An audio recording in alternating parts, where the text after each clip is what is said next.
welcome. Happy World Food Day. We have an amazing lineup for you here from the United States.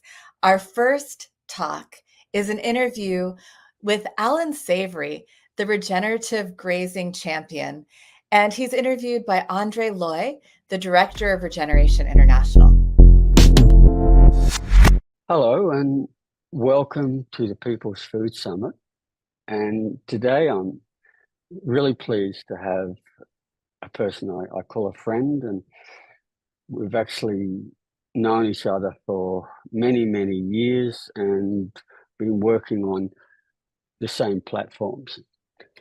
Allan Savory has been working for more than 70 years on regenerating brittle landscapes. And these landscapes are around 2/3 of our planet.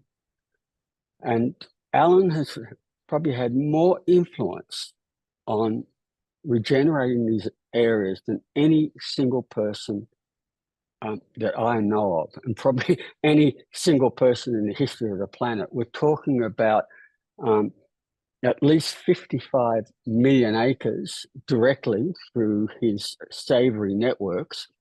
But there's been lots of other, I'll call copycats, who have taken his ideas and given it a whole range of other names, such as mob grazing, cell grazing, and using his ideas for millions of more acres. So from my point of view, what he's achieved is astounding. But I think also for me, what's been really astounding is the fact that he's done it while being attacked by academics and the mainstream as being a heretic.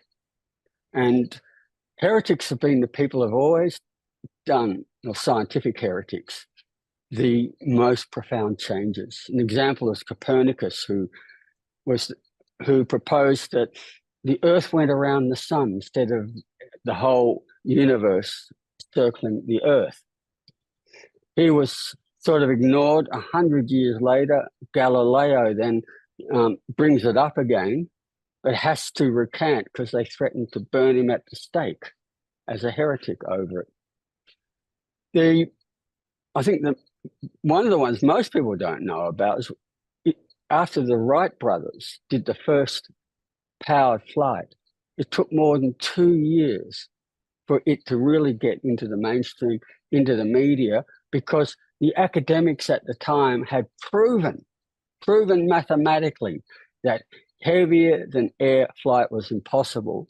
So therefore, the Wright brothers must be lying. They can't be true.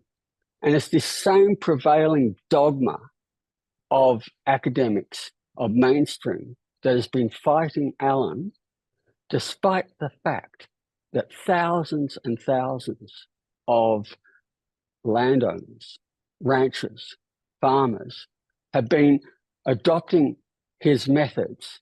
And where they're doing it correctly, the results have been astounding. So, Allan, I'll hand it over to you now, and as the heretic, and you can talk about it. All right. Well, thank you, Andre. That's a good place to start. Yes, there are two types of discovery. It's taken me 70 years to understand the resistance to just common sense and science. So what I have realized is there are two types of discovery. There are discoveries that are new, and everybody knows it's a new discovery. Institutions know it's a new discovery.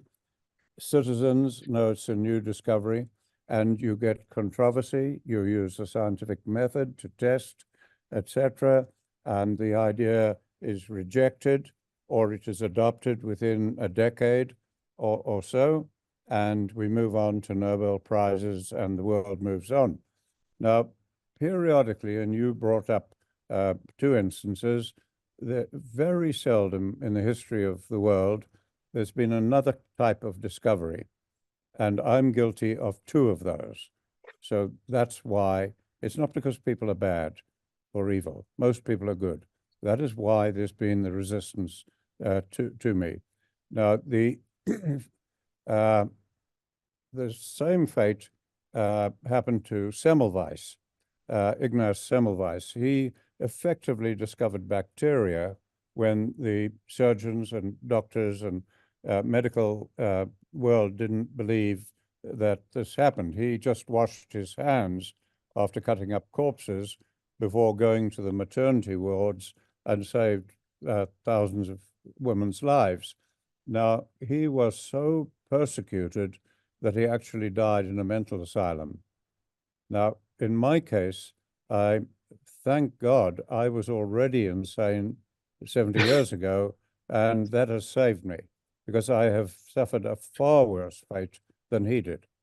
All right, so what is this type of discovery?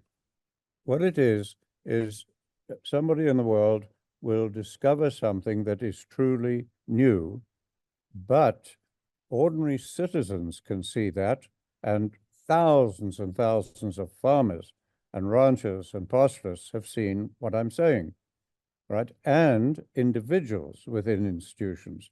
But the discovery goes against the beliefs of society at large, and institutions are not human. They do not behave like a human being.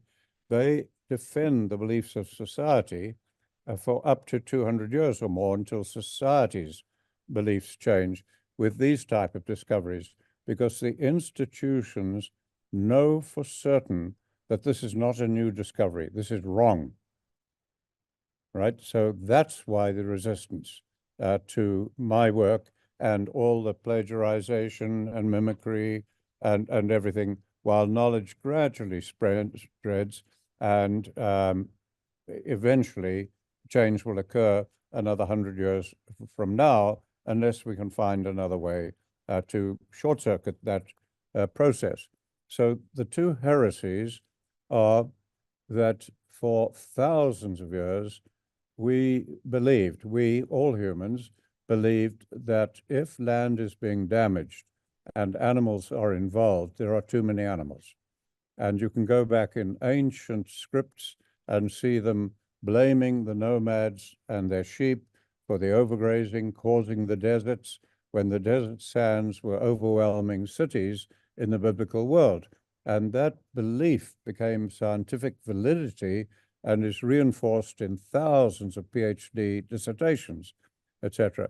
Now, what I discovered, I held that belief. I was trained in that, and I believed it. And to short circuit, I won't talk about all the work I was developing with fellow scientists, with wildlife managers. We were trying to develop game ranching, or rewilding as the English are calling it now. We were trying to develop that so that we could get rid of livestock and stop the desertification. I was on public record because I was a fanatical young activist and researcher, and I was on public record as saying I was prepared to shoot every goddamn rancher because they were raping the land and causing the desertification of my own country. Then in the 1960s, 1965 roughly, I suddenly realized, oh my God, I'm wrong. We're all wrong. And it is not possible to reverse desertification without livestock. It cannot be done with any technology imaginable in science fiction. It cannot be done with fire, and it cannot be done by rewilding or resting the environment to recover. And those are the only three tools humans have. We can have all the creativity in the world, we can have all the labor in the world, we can have all the money in the world, and nobody listening to us can even drink water or milk unless they go to the nearest cow and suck with their mouth, or go to the nearest river and drink with their hands in their mouth. You've got to use a pipe, a pump, a cup, something. So nothing can be done with all the creativity in the world, all the labor in the world, all the money in the world, until we pick up a tool, and we're a tool using animal. So to reverse desertification, which is man-made, the desertification we're calling about, it is simply not possible. And I would debate that with any Nobel laureate, any scientist in the world. and no scientist has proved me wrong since the 1960s. So then the problem I had with that was every way humans have ever run livestock, pastoralists, ancient cultures, their whole culture being livestock. They know far more about it than you and I will ever know, and yet they created the great deserts of the world. Then we had modern scientists, rotational grazing, all of these things, and André Voisin, a Frenchman, researched that over the last 200 years and found that every way that we were grazing animals led to loss of biodiversity, and that leads over 2/3 of the world, not in England or the humid climates, over 2/3 of the world's land, that leads to desertification. Right, so I had the problem then, how the hell do you do it? If every way we've ever run livestock leads to desertification, but it cannot be reversed without them, because it cannot be done with fire technology or rest in the land, how do you do it? Now, I had very few resources as an independent scientist, so what I did was to look at all professions, businesses in the world, to look for some planning process, because the Frenchman, Voisin, had shown us that to solve that, you had to have a planning process to replace all grazing systems, etc., which will fail just by definition because they cannot handle the complexity. So when I looked at all the professions in the world, the only one that had come close to dealing with anything as complicated as this was the military. Now, I was an officer in the Rhodesian Army. We were fighting a civil war. Our training was the same training as Sandhurst, etc. And I just looked at the military and I said, over the last 1,000 years, how have the military academies of Europe dealt with this problem? And they had solved it. And so what I did was I simply took Sandhurst Military Academy with method of planning for immediate battlefield situations, which I had received training in. And I said, oh my God, they've solved this problem. All I've got to do is take 1,000 years of their experience, and they plan for short battles, a week, a month, a day, an hour, whatever, whereas pastoralists and farmers have to plan months ahead, a year, sometimes 2 years ahead, where the animals are going to be. And I found that was simple to put out on a chart, and I developed what today is the holistic planned grazing process. Now, that process, I promise all of your viewers now, I am not aware of a single failure anywhere in the world since we developed that in the 1960s in what was then Rhodesia. I am aware of thousands of people learning to do it and dropping the planning process and going into mob grazing, adaptive management grazing, short duration grazing, cell grazing, all the grazing gurus and grass whisperers of today. None of those will reverse desertification. The planning process, based on 1,000 years of military experience, is, as far as we know, foolproof and is what we need to do. But that was heresy. So you can see why it has been resisted.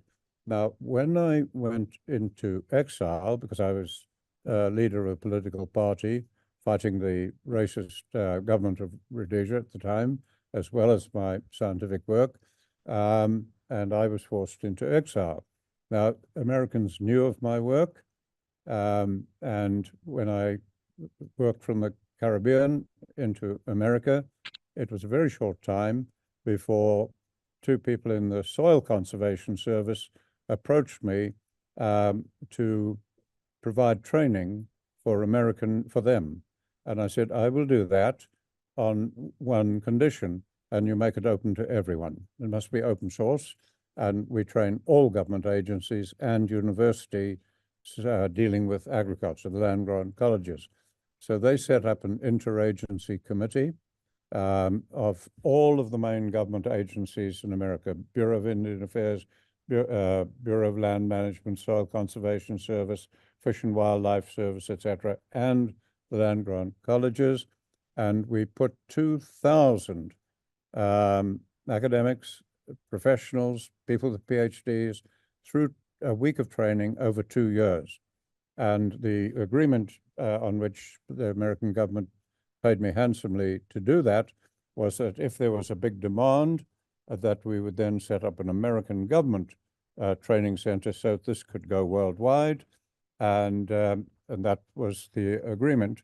And then I could return to my own home because I wanted to return home. I wasn't an American. Well, we ran that training for 2 years, and it was the most incredible period of learning. We had 2,000 people, bright people, brilliant people, caring people from the bureaucracies, the agencies, but they came as individuals, although sent by their institutions. Now, the demand for training became so great that I was in negotiation to train 18,000 professional people in just one American government agency, the Forest Service. And we had, in that period, we broke through, and I say we because 2,000 people helped me do that. We broke through with a second heresy. And what we discovered in that training, as we were developing the work I was involved in of trying to reverse desertification, we discovered that this was far greater issue and that the cause of the problems, global biodiversity loss, desertification, fueling climate change and feeding on each other, that the cause of it was actually the way in which all governments and environmental organizations and institutions develop policy. So that became a heresy because the belief of all institutions and all of us, including myself, our belief was there are a great many ways of developing policy, and then you develop laws and regulations that dictate what the citizens do. And everybody knows there are many ways of developing policy. There are whole schools of it, Harvard and other prestigious universities, there are libraries full of it. But if you peel the onion and get to the core where the actual policy decisions are decided, we found they're identical. It doesn't matter whether it's a dictatorship, a democracy. It doesn't matter whether it's an multidisciplinary team of scientists doing it. At the core, it's identical. Every single policy formed by any family, even a family policy, government policy is formed in exactly the same way. And it is that which is causing the problem. And I spoke about this at COP26 and suggested a solution. Now, that became a heresy because the whole world's belief is there are many ways of developing policy. The whole world's belief is that livestock and fossil fuels basically are causing global biodiversity loss, etc., leading to climate change. And so what we found was, no, it was government policies that were causing it, not livestock and not fossil fuels. Now, I mentioned at COP26 this heresy again, because we've had no disagreement in the world about desertification. The whole world knew it was caused by livestock, right? So I've dealt with that. Now, we've had disagreement about climate change. We've had scientists in denial, scientists acknowledging it, etc. And I think it's fair to say that within the last 4 or 5 years, every sane scientist has acknowledged that humans are causing climate change. Now, that acknowledgement is profound, and the media and all our institutions have missed it. You cannot have two causes of a problem. You can have many things contributing to a problem, but at the root base of it, there'll be one cause. Now, if humans are causing climate change, and science is logical, all right, then it means fossil fuels and livestock are not. They cannot cause it. What is causing it is humans and how they manage livestock, resources like fossil fuels. That is what is causing it. So we need to get beyond blaming fossil fuels, blaming carbon in the air, blaming livestock, blaming each other, to acknowledging that no, we need to focus on management, and particularly at scale, because it's management at large scale where we influence things at the global scale. So I suggested a solution to that. So yes, you're right to introduce me as a heretic, because not just from me, but from the thousands of people working with me, we have discovered two heresies. Oh, Alan, let's start on the heresy that you're most famous for, and this is that we can reverse desertification and also climate change by No, you can't reverse bringing climate animals. change.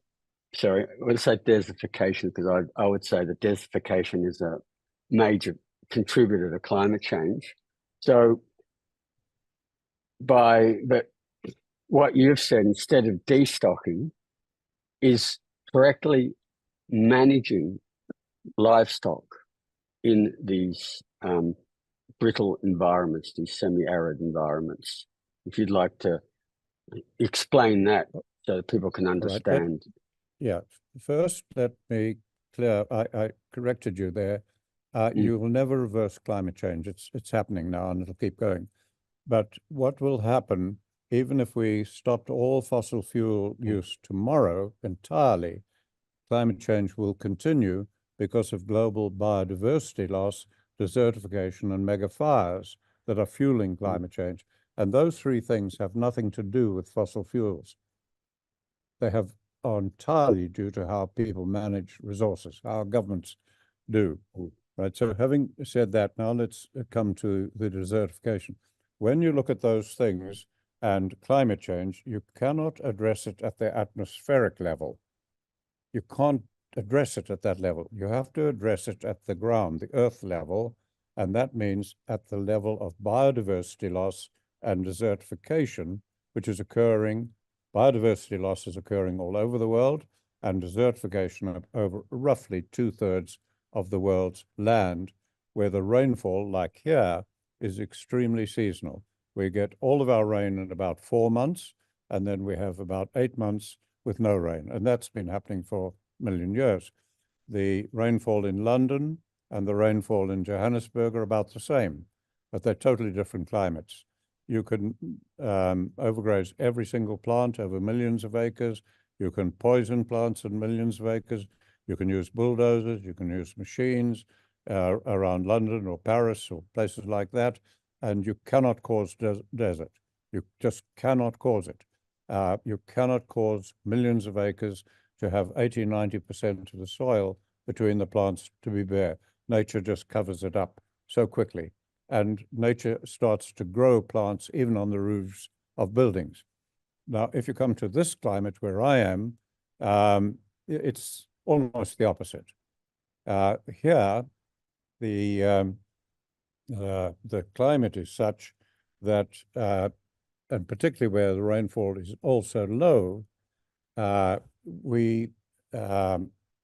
we overrest land, if we overgraze land, plants on land, if we use too many chemicals, too many machines, exposed soil, whatever, all of these can create millions of hectares or acres of predominantly bare ground between the soil.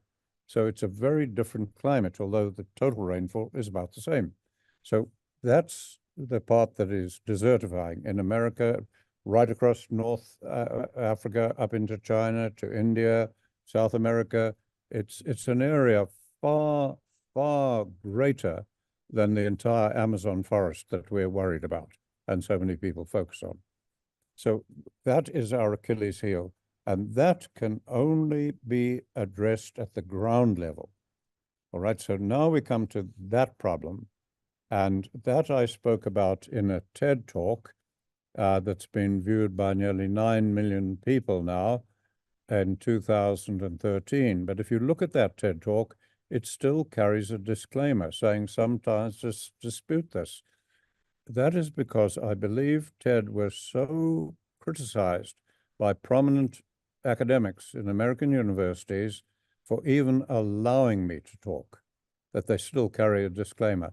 Not a single scientist in the world has discredited the work. All the people discrediting it have no idea what the work involves. They haven't even read the textbook.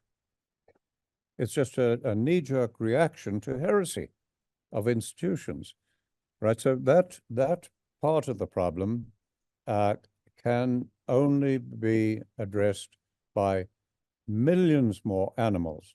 And in practical terms, that means livestock, because over vast areas of the world, we have so decimated the wildlife populations, and we've so interfered with their behavior with fencing and roads and things like this, that the only tool left to us is to use livestock and the holistic planned grazing process that we've never had a failure with, or something improving on that.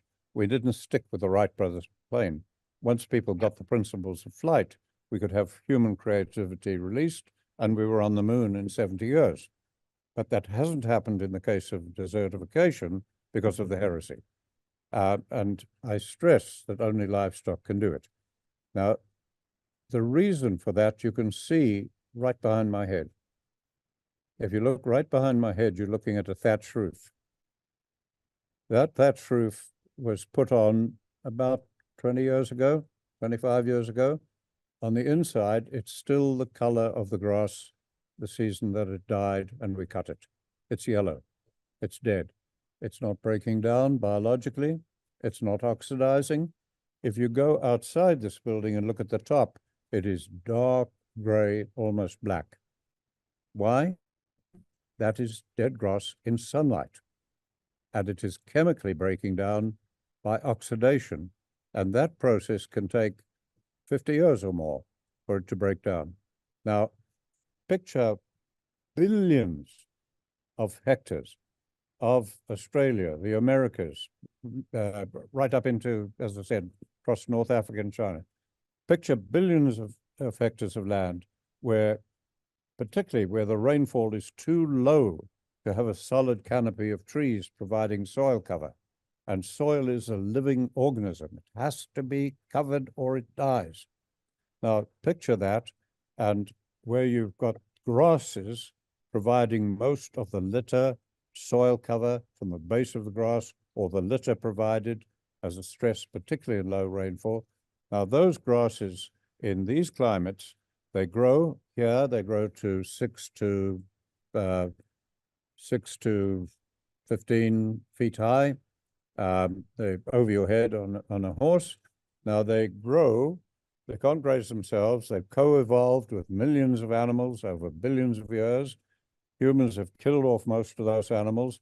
That grass grows, and now what happens? It dies every single year after 4 months of rain. Now, we have to get rid of it. Nature needs to get rid of it before the next rains, because the growth points are not up at the tips, like trees. The growth points are down at the ground level, out of harm's way from grazing animals, because they co-evolved with animals. Now, if the plant stands and you don't have enough animals to graze the plants and free the growth points to receive sunlight and grow again, now the plant just oxidizes like this roof. And it slowly breaks down. And that can take 20, 30, 40 years. And it kills the plant, and we blame overgrazing.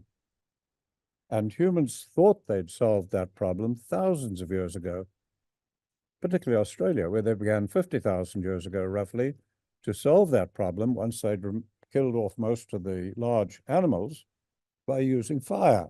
But fire is rapid oxidation, and it's a chemical breakdown. And fire, you can't avoid it, exposes the soil. And exposed soil starts to die, and rainfall starts to become non-effective. And you get desertification. Now, that cannot be healed with any technology. Texas A&M University, one of the most prestigious in the range science world, developed giant machines to do the job. To get rid of that old grass and trample it down as litter, etc., the Dixon imprinter and other giant machines. Now, there was no science behind that. The only science was proof by authority. Professors in range science said these would work. So governments spent billions of dollars around the world buying those machines and using them. And today they lie rusting and people have forgotten it. The millions of dollars because a machine cannot dung, urinate, and digest, which the animals are doing to that plant material. And a machine pollutes and uses fossil fuel, etc. So now we're forgetting about that, and they still continue to condemn using nature's machine, which is an animal, and doesn't pollute, doesn't cause any problems, hasn't for billions of years, until we mismanage them. So that, yes, is very much a heresy, and why I would defy, and I do, not defy, I appeal to any scientist, every Nobel laureate, any scientist in the world, please to come and debate with me in a friendly way, and because it's so vital to the world, and just explain to us how you can deal with billions and billions of tons of annually dying grass above the ground surface level every year without animals.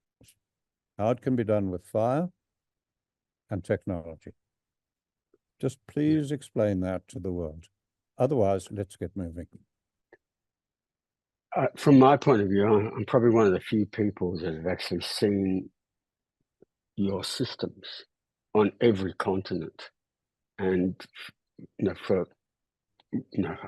I've seen them in my continent, Australia, and throughout North America, Latin America, and actually probably the only one I haven't seen is Southeast Asia because it's not, but and I've seen, there's people doing it in Europe and other places. And what I'm always astounded on is when I walk onto these grasslands is the incredible biodiversity compared to the neighboring farms. They stand out. You can actually see these properties before you get to them for that reason. And the things that have really impressed me is the fact that the increase in soil organic matter, so that they're much better at bringing the rain. Also, I think what people need to understand is that bare soil heats up the ground and actually drives the rain away. What's happening, say for instance, there's really good pictures in Mexico, in Chiapas, where you can see Alexander Carrillo's place, and you can see the storm on his side of the fence, and it's dry on the other side of the fence. The fact is, by regenerating these grasslands, bringing in all the biodiversity, we're also regenerating the local climate, bringing in more rainfall. That rainfall is infiltrating. You're seeing things like the creeks starting to flow again. The other thing we're seeing in these places is, while these are primarily livestock farms, I think what's also impressed me is the other animals that are in the system as well. Not just livestock. So you're bringing back this incredible biodiversity into the system. So would you like to just talk about that and your experiences in seeing that? Yeah, and Andre, that's automatic. We anticipate that, and if it isn't happening, we investigate what's going wrong.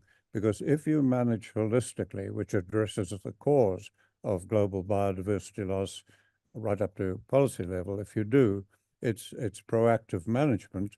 And if you're not getting the result you aim at, you then, we have a feedback loop, look into it. So anybody managing holistically, that's automatic. The biodiversity will start to increase, soil cover will increase, etc. And we've demonstrated that over and over. International trials, advanced projects here. Australia, you used to have an International Banksia Award. I'm very honored you gave me that award for the person doing the most for the environment on a global scale. But I see you've dropped that award since. I don't know why you don't continue it. Rachel Carson, you gave it to as well, posthumously. Too many heretics. So anybody can visit. We've had National Public Radio, National Geographic come here and film. and show it. This property, when I bought it in the 1970s, I bought it to put my staff on, etc., because I had a bigger property west of here that I wanted to keep very wild, because I'd willed it back to the nation as a national park on my death. And when I bought this property, it was desertifying very badly. The farmer, rancher on it, was running 100 head of cattle. He was a very bad rancher. Maybe could have run 200. We've had over 20 years of adverse poor rainfall now, first longest run we've known of, and 2 of them have been the worst years ever, including this year, the driest ever known here, extremely dry. Now, when I came here at the end of the 4 months of rain, and it had been such a failure, our management staff were seriously contemplating having to destock the cattle management, habitat management herd, managing habitat for wildlife and humans. We all need habitat, reversing desertification. They wanted to decrease that herd because of this worst drought ever. And I said, no, don't make that decision the usual way. Make it holistically. Look at our holistic context, which guides action, which ties humans to life supporting environment, and do the holistic plan grazing, and that will indicate whether you need to destock or not. Well, they did the planning, and that indicated, no, you don't need to destock. Well, now we're getting towards the end of the 8 months of no rain. We've got 2 months to go. I've been going right around the property. I've been going around it the last 2 days with the people filming for the new one in the 3-part series of films,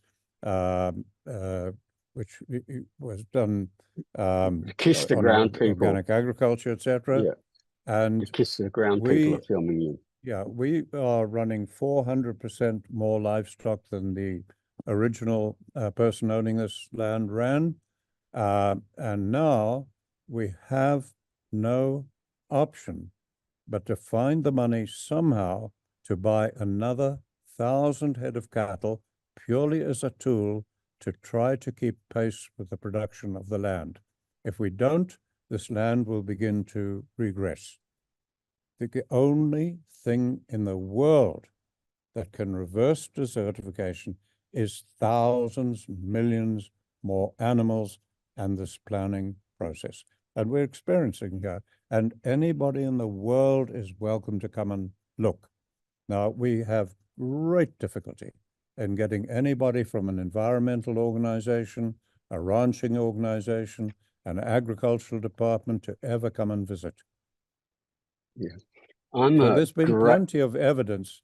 There's been plenty of evidence for this for years. It's automatic. What I'd like to talk about, Andre, as we're having this discussion, is to get beyond blaming, because as I stressed earlier, nobody is to blame for this. Most people are good. Most people are doing their best. So why is it happening? It's happening because of our institutional reaction to heresies. So what I have done is suggested a way through this. We need to unite, stop blaming, and deal with the cause of the problem. Now, when we take the regenerative agricultural movement, which as far as I know, began from Bob Rodell and myself, now it's getting out of hand and people are talking of regenerative everything, and it's being greenwashed, etc. And I think you said you've got something like 500 organizations, and that you're probably the biggest regenerative agricultural movement in the world, and the one I most admire in many ways.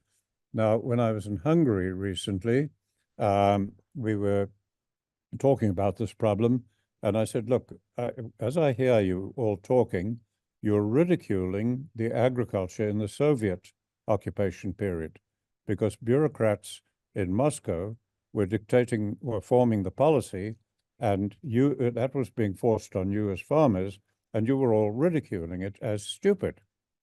And I said, no, you're not under the Soviet occupation. All right, you're now part of the European Union.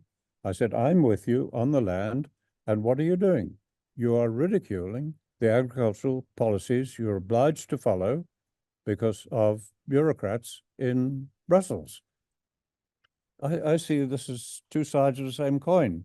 How can you be following stupid policies that you know are going to damage the land, you know are going to damage your economy, you know are going to damage your community, and you're doing it, you said, because bureaucrats in communist Soviet period were dictating the policies. Now you've got democratic bureaucrats in Brussels, and you're doing the same things. So what's the difference? We need to stop the blaming and acknowledge where it's coming. It's coming from policy development. Now, I think when we look at those of us, including myself, that so support this regenerative agricultural movement, let's first say why it's so important. It's so important because without agriculture, you cannot have a church, you cannot have a choir, you cannot have a university, cannot have a political party. We couldn't have this discussion. You cannot have any business in the world. You cannot have a city. Agriculture is the basis of civilization. Now, currently, agriculture is not crop production. Agriculture is the production of food and natural fiber from the world's land and waters. Currently, our whole earth is virtually engaged in agriculture, fisheries, forestry, wildlife, crop farming, it's all agriculture. Now, when we look at the whole of our earth, all right, 6% of it is cropland. And most of the focus of the regenerative agriculture movement is on 6% of agriculture. We need to expand it. Now, 94% we're ignoring. The whole of our planet is losing biodiversity. Oceans are, because of our policies, our practices, our resource management, right? If we look at the land alone in the planet, if we look at just the land and ignore the agriculture in the oceans, then we find that the croplands are roughly 20% of the land in America and the world average. And we're ignoring 80% of the land, which of that land area of the world, roughly 2/3 is desertifying. All right, so we need to expand our horizon to realizing this is a global problem. We're all in this boat together, and it's sinking, and it is entirely dependent on agriculture. Now, when we look at those of us in the regenerative agriculture movement, you mentioned 500 organizations. And so those organizations, and in Hungary, when I talked to them, it turned out they said there were at least 100 in Europe, and I know there are many in America. So we've got 200 or 300 agricultural organizations pleading for production through the biological sciences by farmers of food in that way.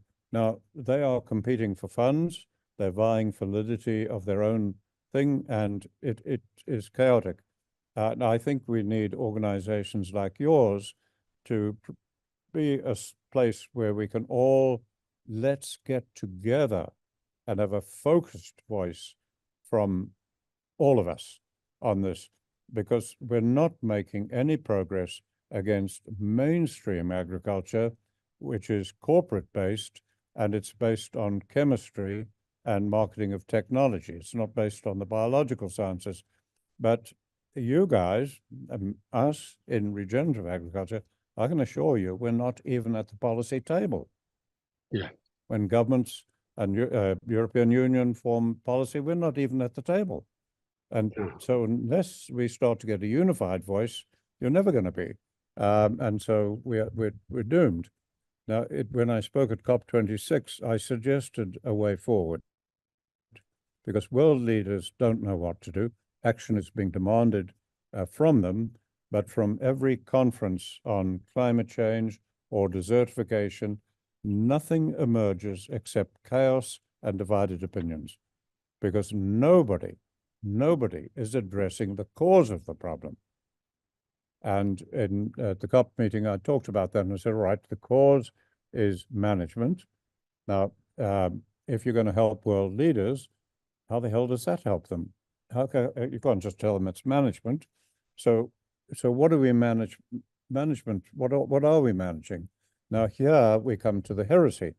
The world believes, and you and I believed this in the past, that we manage millions of things every day on our farms, in our businesses. We are managing millions of things. No, in 1983, when I was commissioned to train those 2,000 scientists in the work I was developing, all right, we discovered we don't. We produce millions of things. We produce milk, beans, corn, beef, whatever, wine. We produce cell phones, bombs, smartphones, music, art, literature, buildings, bombs, space exploration vehicles. We produce millions of things that make civilization possible. We do not manage those things, we produce them. If we produce them, we can produce food or bombs. We can produce jails or schools. We can produce them independent of each other. If the whole economy collapses or anything, we'll still keep producing things. Now, so those we're producing, we're not managing. They're not self-organizing. If we stop producing, they stop. If you stop producing food, it stops. You stop producing motor cars, they stop. If the batteries run out, many of these things stop. If the energy source runs out, they stop. So then what the hell are we managing? And all humans are only managing three things. And that's what we discovered in 1983. What we are managing is ourselves, our families, our communities, our farms, our small businesses.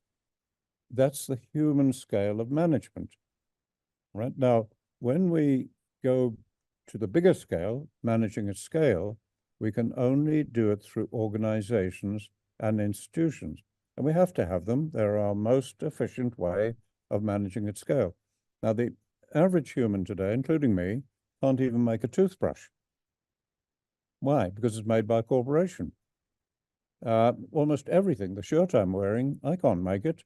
It's made by a corporation, a company, an organization. So that's where the scale of it is happening. Now, what are organizations, what are we managing that is causing the problem? Well, it is that when we develop policy, all right, the government developing the policy has to realize that the policy is how do they manage the institutions that have to finance themselves, manage the economy, and manage nature to produce everything that humans need. Now, when we look at the three things we manage, institutions, economy, and nature to produce everything we need, which comes from nature and goes back to nature, when we look at those three, we cannot manage them independent of one another. You and I can't even manage our family, because if we can't finance it, we go broke and we commit suicide or whatever. And so it's the same with every company, every organization. Its first task is to grow and finance itself. Then we manage nature to produce everything. Now, there's not a single business that'll ever be sustainable, not a single economy that'll ever be sustainable until agriculture is truly regenerative. So what we need is to just help governments develop policy using all the available knowledge we have, because it's not a lack of scientific knowledge, it's a management problem. Help governments somewhere to just develop policy holistically. The Savory Institute can provide the facilitation, because we've been doing this training and policy development stuff for decades, and we can provide the facilitation, and any country can just develop policy in that way, and it becomes totally different. The world can observe it. And that's what I suggested. This could happen in Australia, could happen in Zimbabwe, where I am at the moment, could happen anywhere, or we could take an issue like national parks. Here, there are 30 national parks around where I live, and they are our worst examples of biodiversity loss, desertification, fueling climate change. Now, that's not the aim of a national park. Why is that happening in all our national parks around here and in New Mexico, where I lived for about 40 years? the national parks, there were terrible examples of desertification contributing to climate change. These are seasonal and rainfall environments. Now, when we look at those national parks, what do people blame? Yeah, they blame too many elephants. Back to blaming animals, too many animals. In America, where they haven't got any elephants, they say it's natural. No, it's not natural. All right, so we could pick national parks because there is nothing left to blame. You cannot attribute this loss of biodiversity and desertification and climate change to poaching, because poaching doesn't cause habitat destruction, cannot attribute it to hunting, to too many animals, to colonialism, to slavery, to corruption, to greed, to politics. You can't attribute it to anything except management by professional people in the world's environmental organization and government. That is the sole cause. Now, if we could take national parks in Botswana, Zimbabwe, it'd be good, because that's a neutral issue. Everybody in the world wants national parks to be preserving biodiversity and not losing it. We could take that as an example, have it internationally observed, have the government here say, just develop a policy holistically in the interests of the citizens and not in the interests of institutions. And you would get a totally different result. Why do I know that? Because we've done it over and over and over again. In the army, we had something called toots. You can't experiment at fighting a battle. You can plan all you like. You can't experiment. So what would we do? We would do toots, tactical exercises without troops, where you simulate it as closely as you can to see what's likely to be the outcome. We've done that for now nearly 40 years, over and over. And we've simulated, let's develop the policy in national parks or agriculture. I've done it with groups of lawmakers. I've done it in India, in Lesotho, in America, done it over and over again. And when we develop policy holistically in the interests of citizens and not in the interests of institutions, political parties, environmental organizations, farmers' organizations, etc., we get a totally different result. Now, the reason we get a different result is because institutions are not human. Institutions are incapable of common sense, incapable of empathy, love, caring, any of these human characteristics. And for anybody disbelieving me, let me just take the example of religion. And I'll just take one religion because many people listening will be Christians. All right, we could have looked at any religion because they're all the same essentially, but we'll just look at one. And the message of the founder was terribly simple, basically love and caring for each other. Now, over the last 2,000 years, millions and millions and millions of Christians in every country have been capable of doing that. Now, what happened when we took religion to scale? We formed well over 2,000 Christian churches, branches of Christianity. For centuries, they've been fighting each other, killing each other, going to war, protecting pedophile priests, not protecting innocent children, etc. And nobody is being bad. It is how institutions are. And we know that from research and from history. It's what's called a wicked problem, meaning almost impossible to solve. Now, when we look at the things we manage, economies, institutions, and nature, they have emergent properties, as it's called, things that happen that you didn't expect, and they also have what are called wicked problems.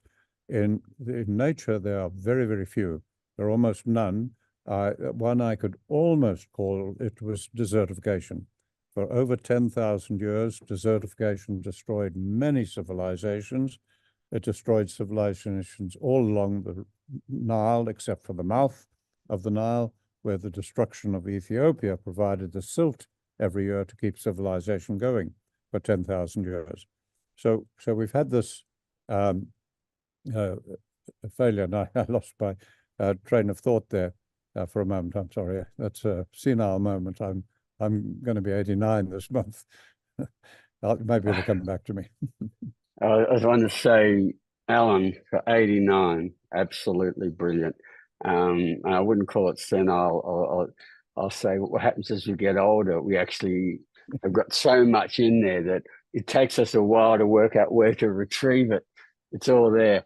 But what one I thing think I must say, sorry. one thing I must say, all my life I've been obsessed with trying to find the solution to this problem Yeah, since I was 20. In fact, when I realized biodiversity loss in national parks was not understood by the top ecologists in the world, and that's when I began to focus on it. But now, at my age, when I'm in the departure lounge, in effect, I'm actually more worried about the future of humanity than I've ever been, because we're just seeing increasing chaos because of unsound policies. And when I mentioned to you training the 2,000 people in America, we reached the point where in the training, each group of professional people, roughly 30 at a time over a week, going through the development of the holistic management framework, we reached the point where they brought hundreds of their own policies from all over America to the training and analyzed their own policies, as we now had the power to do with this framework. And one of the groups concluded, they had a long discussion, and they came to a conclusion that we documented, and I published it in first edition of my textbook, and I can quote it to you exactly now.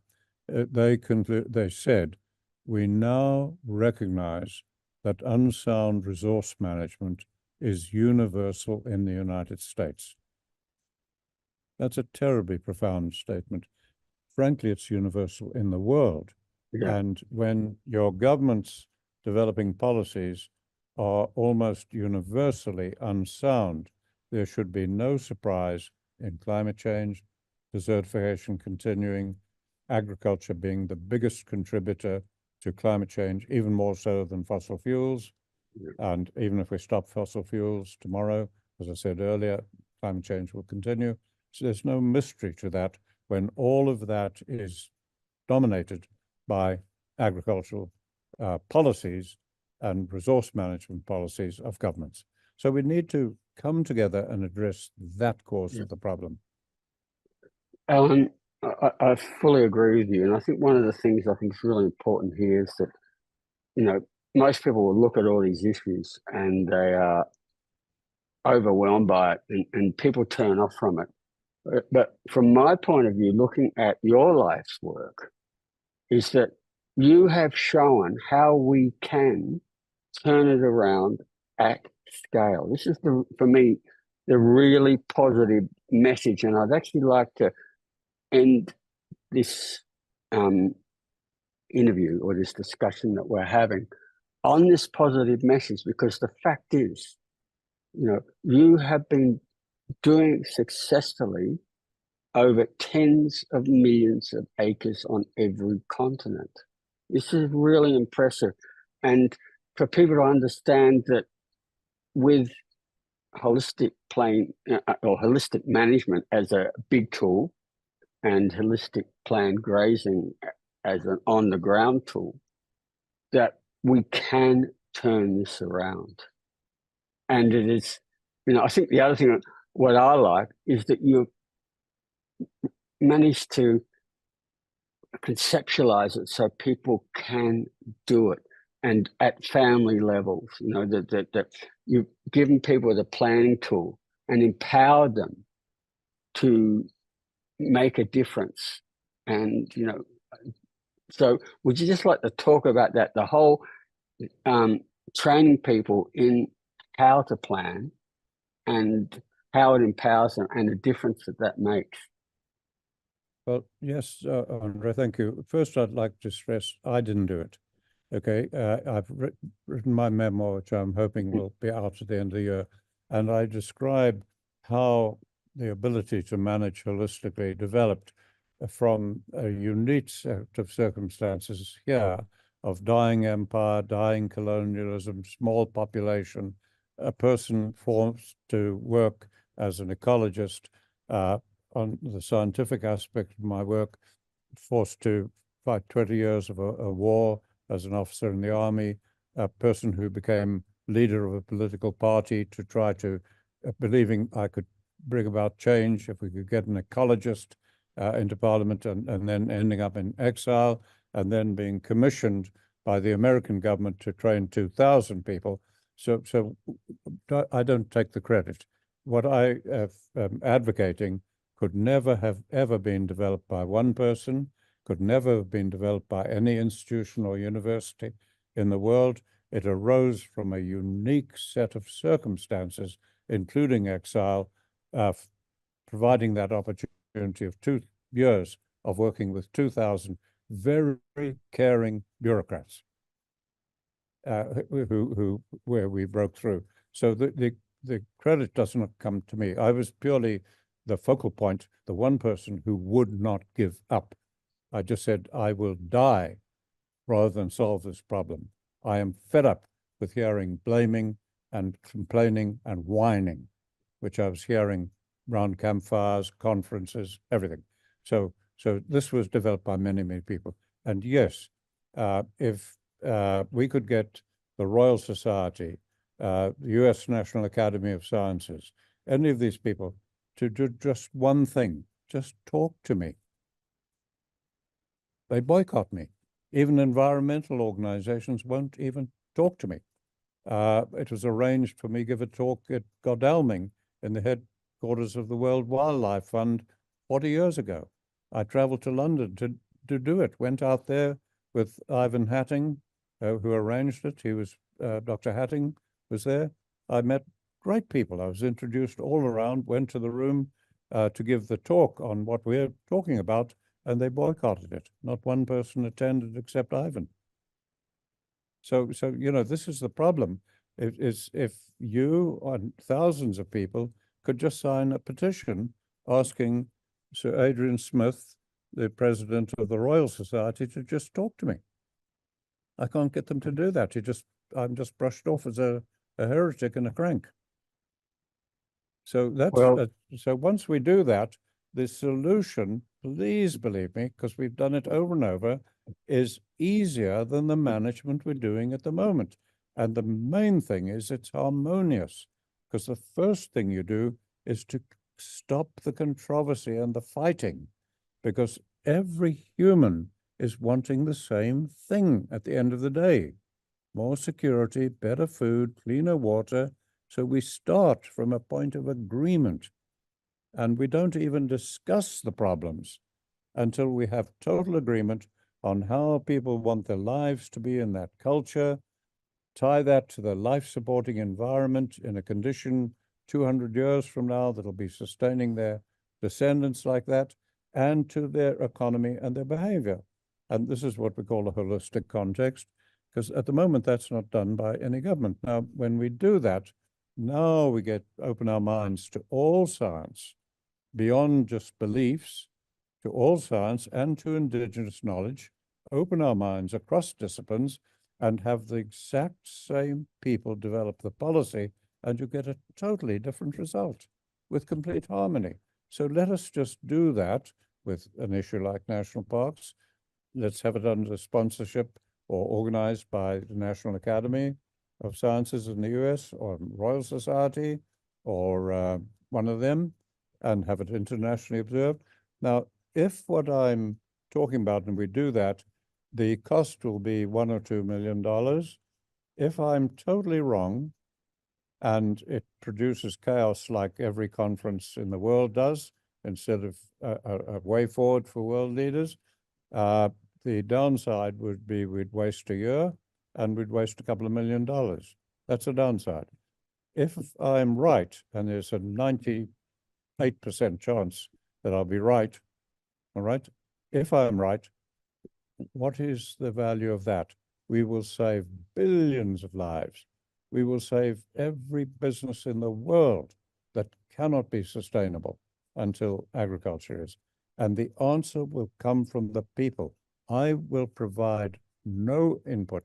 The Savory Institute, which is younger people taking over from me, will provide no input basically accept some ecological principles beyond beliefs and the facilitation. If you took Australia, your Prime Minister could do this tomorrow. If your Prime Minister spoke to me tomorrow, I could explain to him and his cabinet how this process works, and Australia could do this, because your Australian policies are no sounder than any country. Yeah, so exactly. why not get 1,000 people in Australia to sign a petition to your Prime Minister and only ask for one thing, that he and his senior advisors just talk to me. That's all. Alan, yeah, look, I fully agree with you.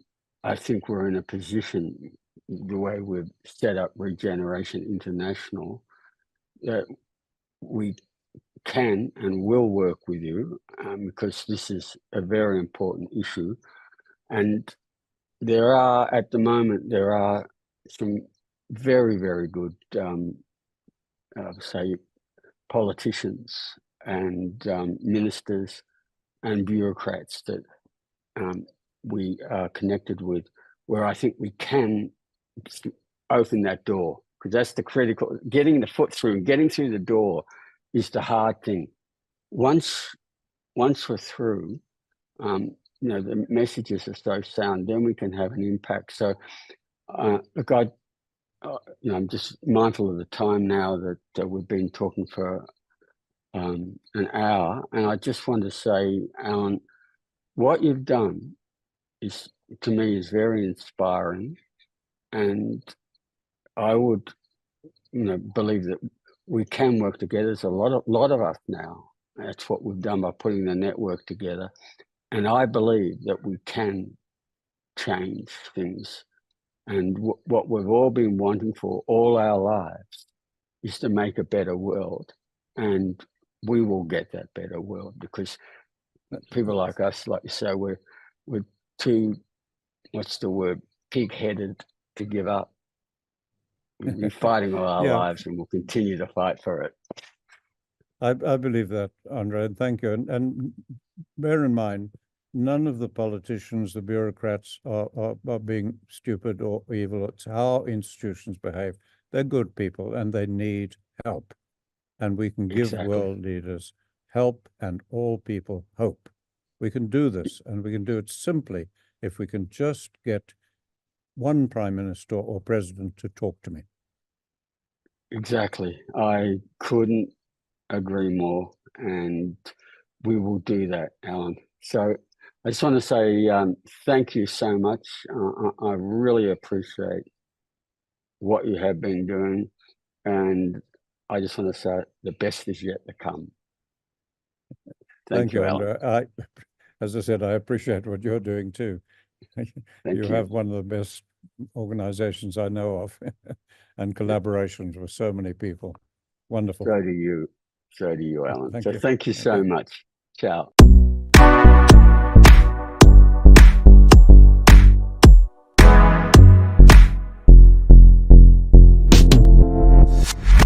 Hi, welcome back. Our second interview today is with Dr. Michelle Perro.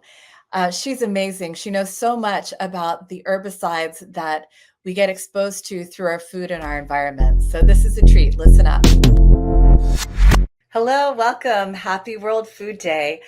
Today I have a fantastic guest for you, Dr. Michelle Perro. She is one of the best pediatricians in the United States. She actually got ranked amongst America's top pediatricians. She's had an incredible medical career. Dr. Perro, I understand you started your education at Yale. You moved to Mount Sinai for medical school.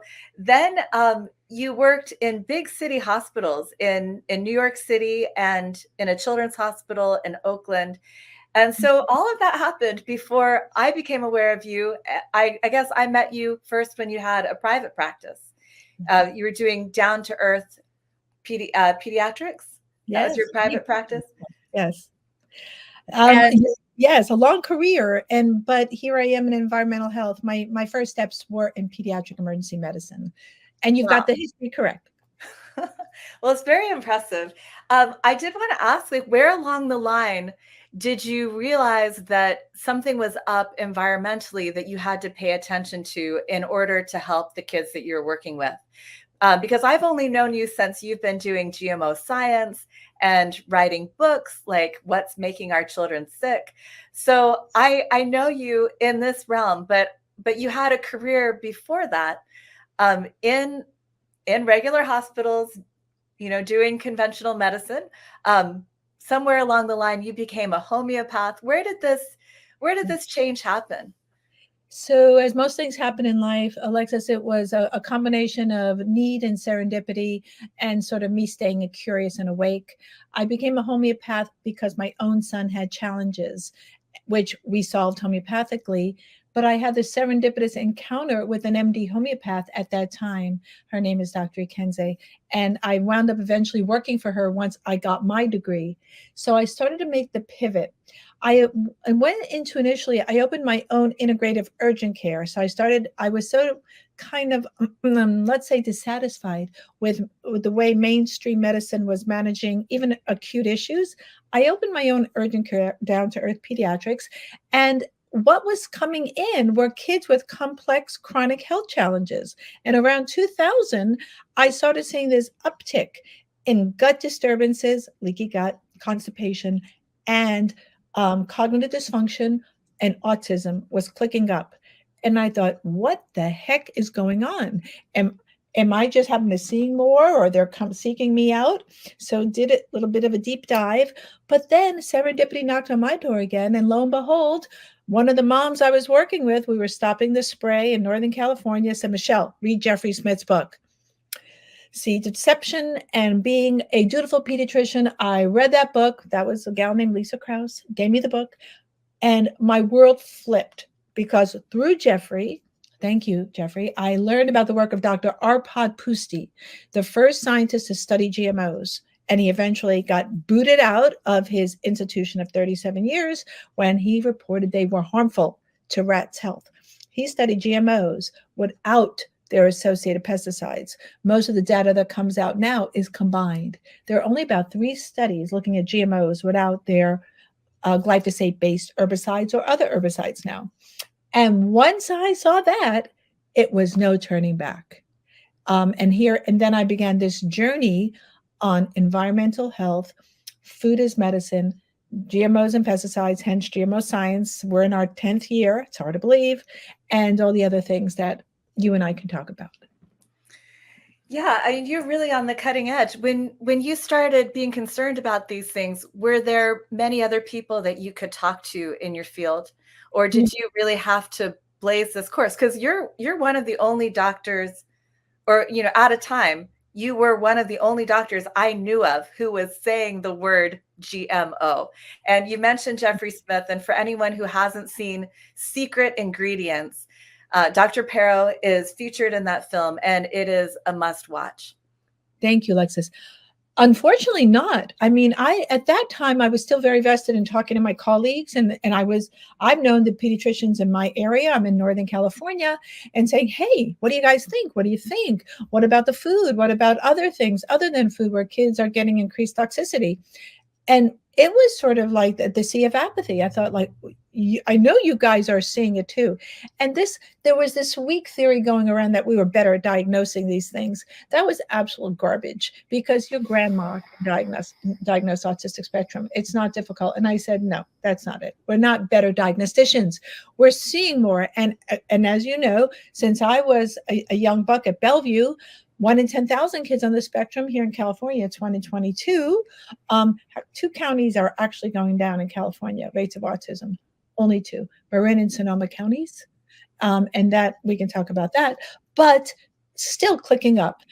It was sort of a sea of deaf ears. And Alexis, I was actually stupefied at that time, thinking, why wouldn't we have more interest? And Western or conventional medicine, whatever you like to call it, had literally no tools to help these chronically complex, ill children. And we were seeing multiple autistic kids in a family, and all these kids, approximately 90%, have concomitant gut issues. Where are all these gut issues coming from? We were seeing leaky gut. where there's permeability of the gut and abnormally, incompletely broken down proteins cross this sensitive gut barrier, and all those toxicants go up right up into the brain, across the brain. It's called the blood-brain barrier. And so there was sort of this dearth of interest, or don't know what was going on, but I knew I had to make a shift, and I did align myself with integrated practitioners, chiropractors, naturopathic doctors, DOs, acupuncturists, and I literally trained myself become a naturopathic doctor, and homeopath is what I did.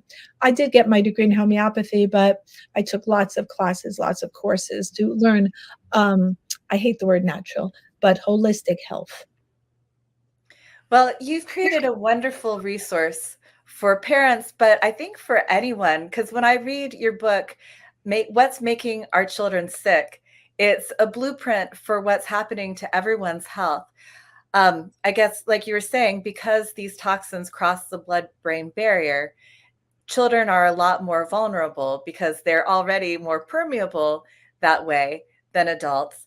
And also thinking now about the timeline you're describing. So you were basically noticing the effects of GMOs as they came into the market and as the children were born into this environment, because the major GMOs that are still the major GMOs, I mean, people imagine we've got GMOs for better nutrition, and we've got GMOs for climate change, we've got GMOs for all of these good things, but really the only GMOs that have ever been commercialized that are significant are the ones that work with pesticides, the Roundup Ready crops that tolerate excess amounts of glyphosate, Monsanto's Roundup, and then we've got the crops, the BT crops, the ones that produce their own insecticides. And then, of course, those were matched with the neonicotinoids, the insecticides that kill bees, and the organophosphates. And we've had a big toxic soup since the late 1990s. And so basically, you notice this, like the effects happened right away. Indeed, they did. It wasn't because I noticed in 2000, GMOs and pesticides, and the pesticides were introduced between 96 and 98. We were one of the first countries to introduce them. I think South Africa even beat us to it, but we were close regarding the release. And the spraying of glyphosate-based herbicides went up quickly. And then we started using it off-label as a crop desiccant. So children who were eating wheat, which already was problematic because of the hybridization of wheat, and kids could not tolerate that. They were getting leaky gut from this wheat they couldn't break down. Now we're getting exposed to the GMOs, which themselves are toxic, the glyphosate-based herbicides, and remember, glyphosate plus inerts. They're not. We know that. We're making kids sicker quickly. And clearly there were some kids who were more at risk than others, but boys are more sensitive, it appears. But it started really ramping up quickly because weeds became resistant to glyphosate-based herbicides rather quickly. And the last stat I saw was that approximately 75% of weeds in the US are now resistant to glyphosate-based herbicides, and there are over 800 formulations. And those inert substances, which are called POEAs, are surfactants, which are detergents that break down membranes so that the glyphosate can enter the cells and yet cause more harm. Mm.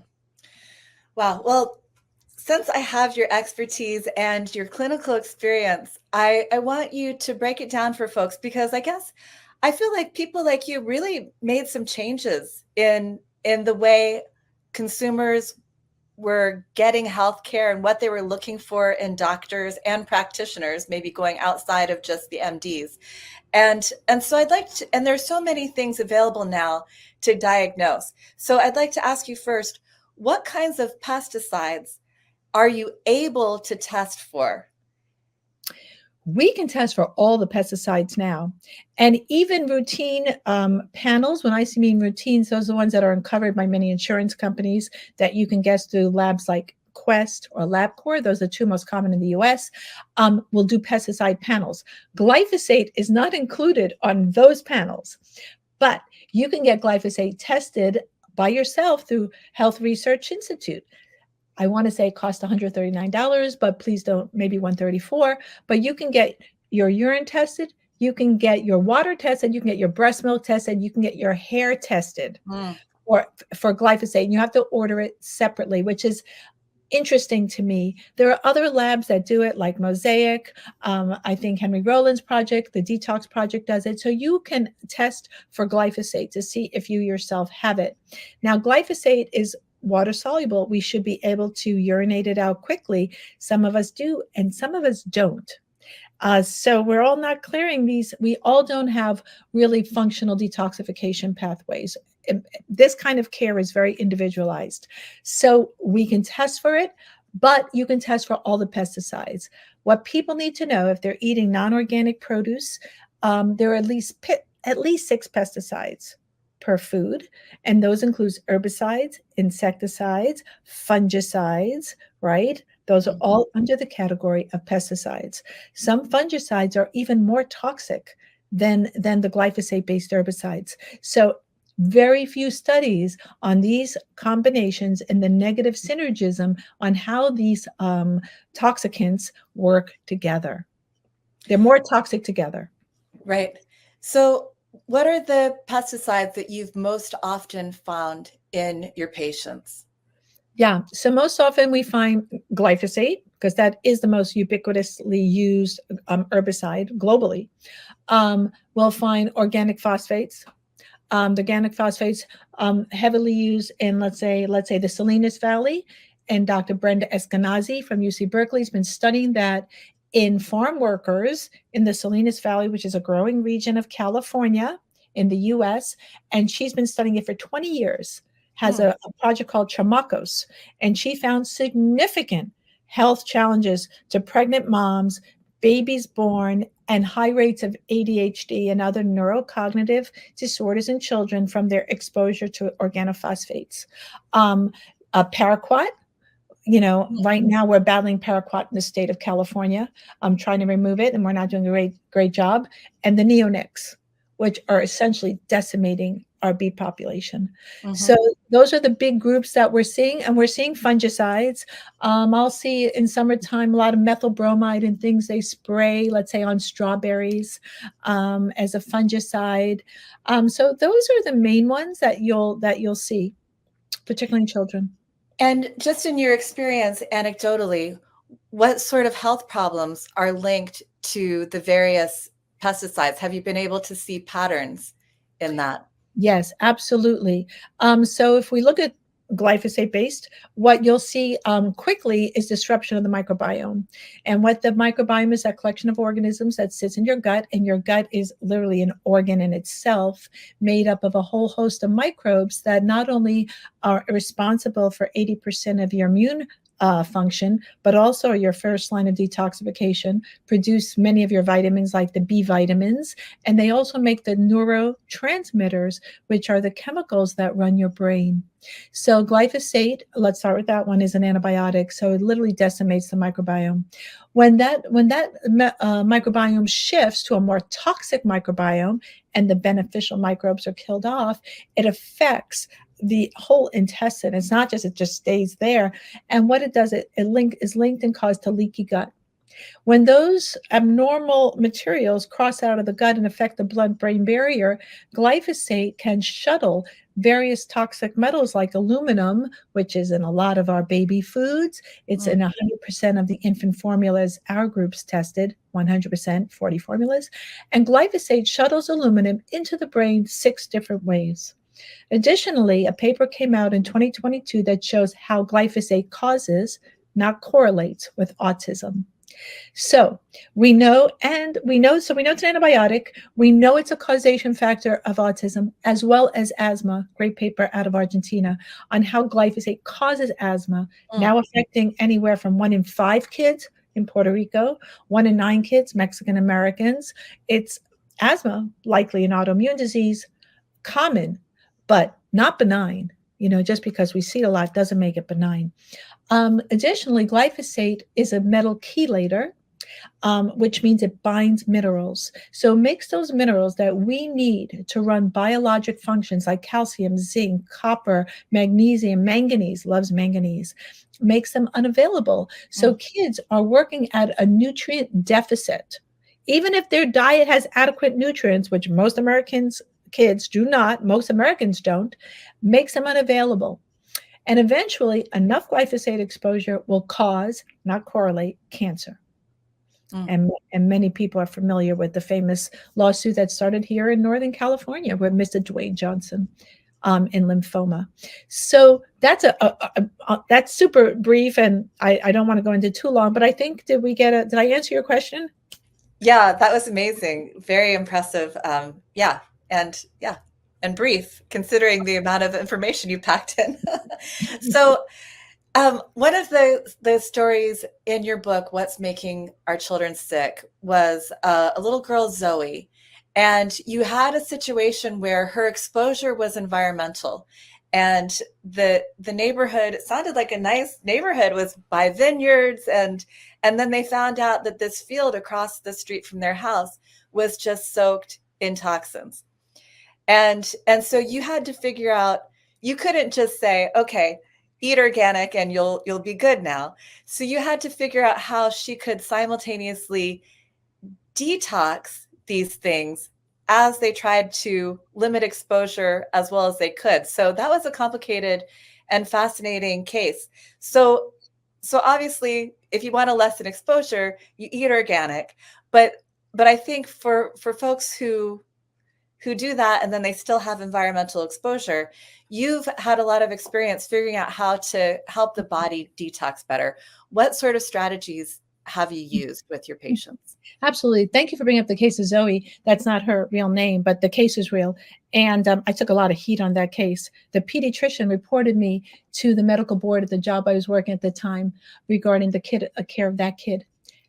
Yes. So when you were speaking about that patient, that dear patient, and I remember her so well, I was getting goosebumps, like having PTSD.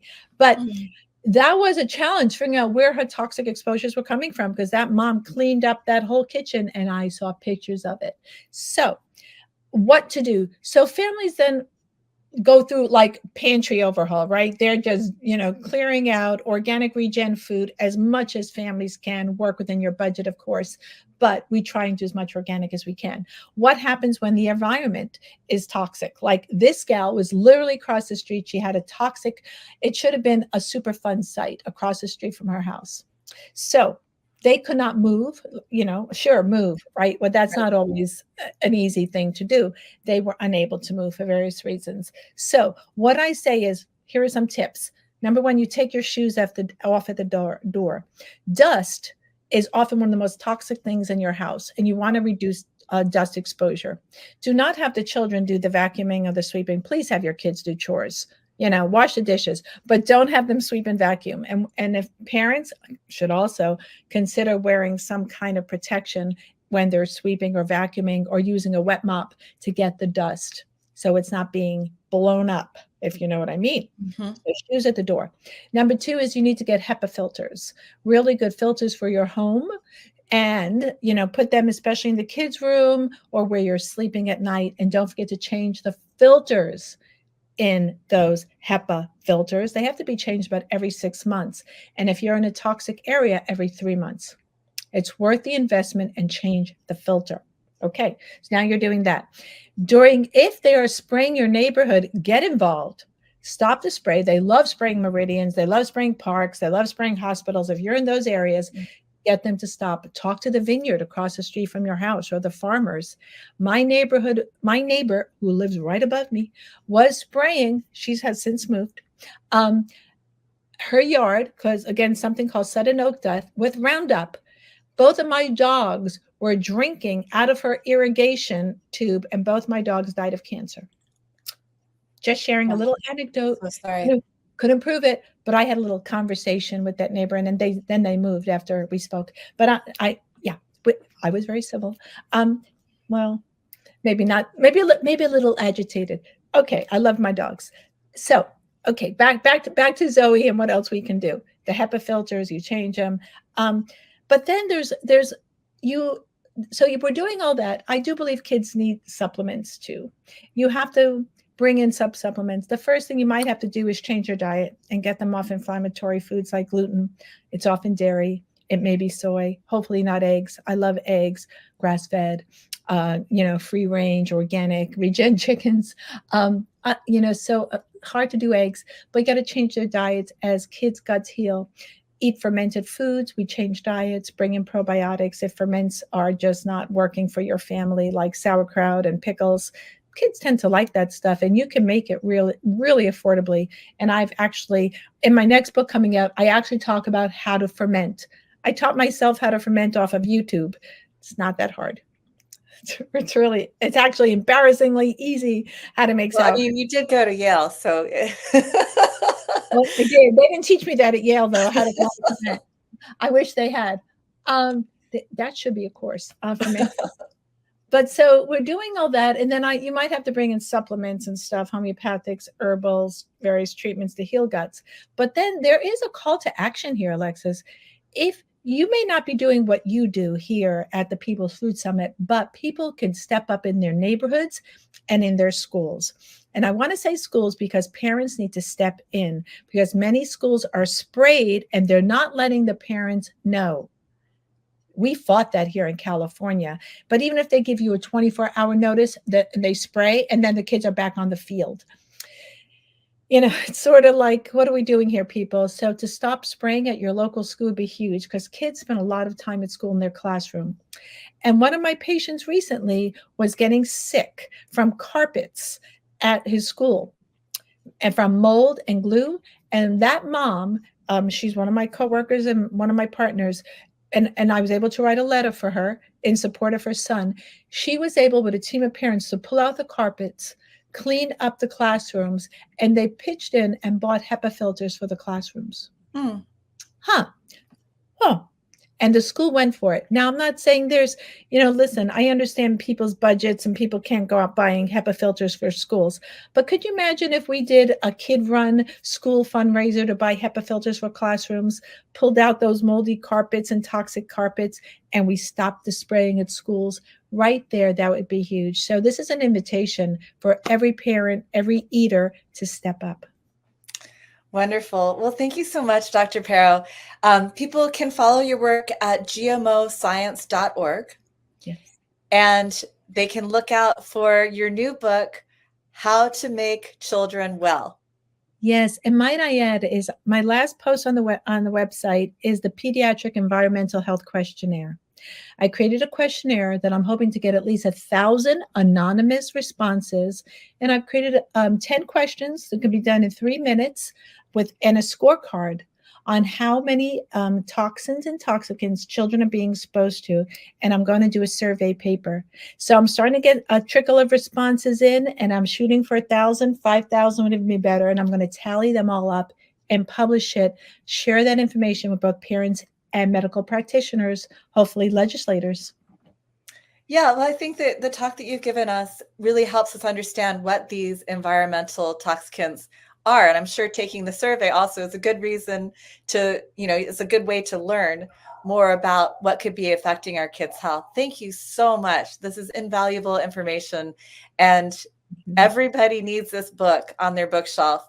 It is the Bible for figuring out what's going on with your kids' health, what's making our children sick, by Dr. Michelle Perro.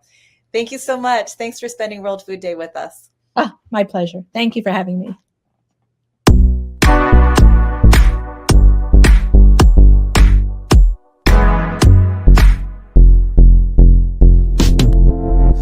Next up, we go to Washington, D.C., where I was able to interview Zen Honeycutt of Moms Across America and Kelly Ryerson, Glyphosate Girl, at the U.S. Capitol on a day that they were lobbying and actually getting legislation introduced to protect children from dangerous herbicides and pesticides.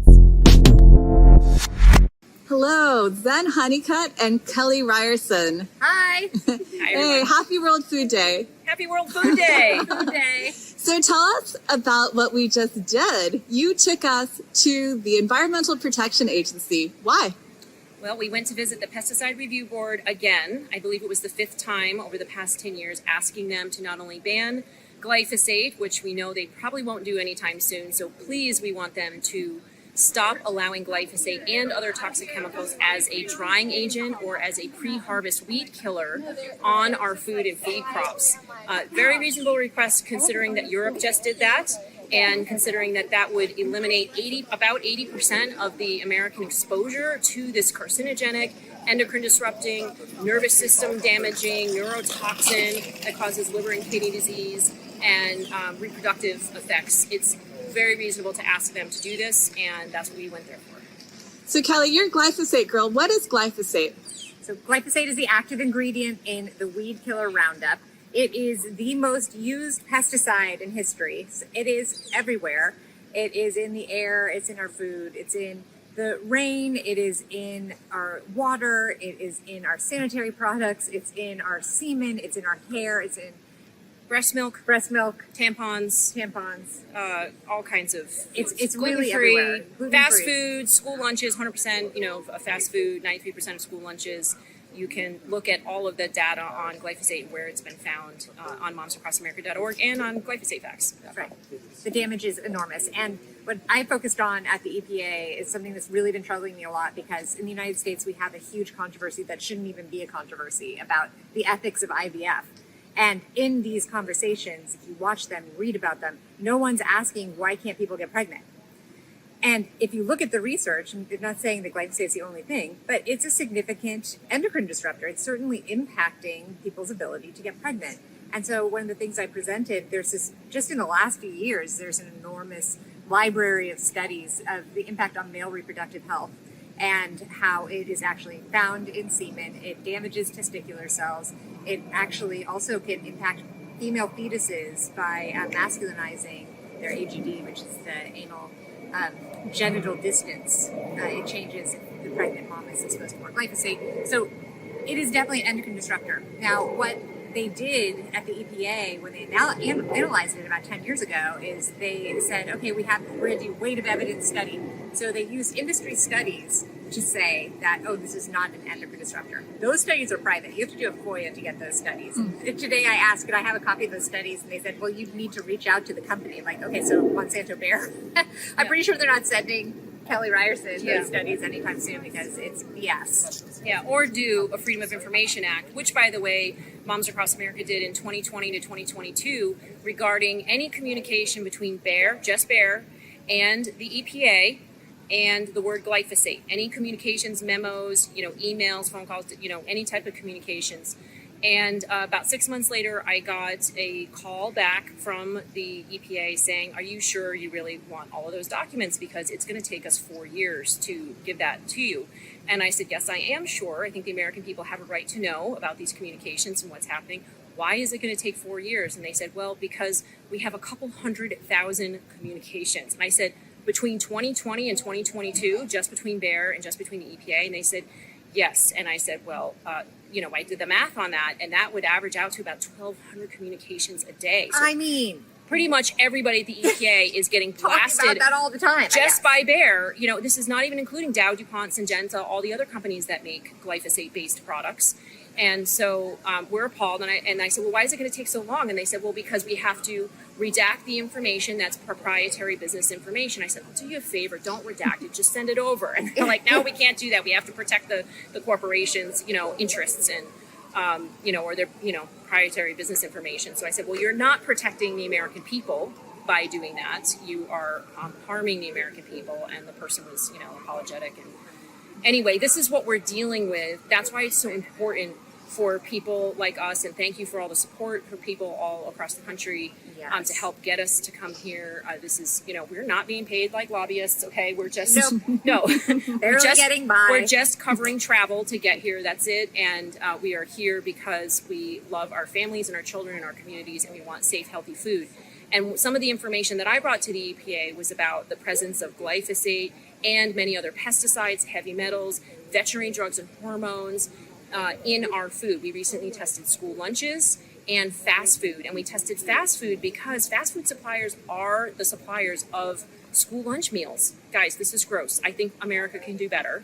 And what we found was between 93 and 100% of the school lunch and the fast food samples were positive for glyphosate. Between 76 and 90% of the samples were positive for pesticides, like 236 different kinds of pesticides. Some of the top ones were 2,4-D. And I don't believe they tested for atrazine. I don't know if that was included. I think it's its own test. Yeah, it's its own test. So same with diquat and paraquat and things like that. So we need more money to be able to test for those kinds of things. But anyway, we also tested for heavy metals. 100% of the samples were positive for heavy metals, some that cause cancer and reproductive issues. We found at very high levels, like up to 6,000 times higher than what the EPA allows in drinking water. I mean, our kids are being poisoned by school lunches and by fast food. That's a fact. If some other country was doing this to us, we would be at war with them. That's true. So if you're mad about this, that you can't just like with a free happy conscience send your kid to school to have school lunches or send them off to a fast food place to eat the food there, and you're mad about that, you should be, okay? And that's why we're here, so that we can have change happen and everybody can have access to safe, non-toxic, nutrient-dense food. That's what needs to happen. And let's also talk about drinking water, because you brought up atrazine. And atrazine is the second most used herbicide. It's the lesser known of the majorly used herbicides. This herbicide was banned in Europe in 2004 because it is so extremely endocrine disrupting. There is no question this is a major endocrine disruptor. Meaning that changes hormones, reproductive hormones, how your body functions, everything, yeah. And it is actually leading to malformations of the testes and the penis.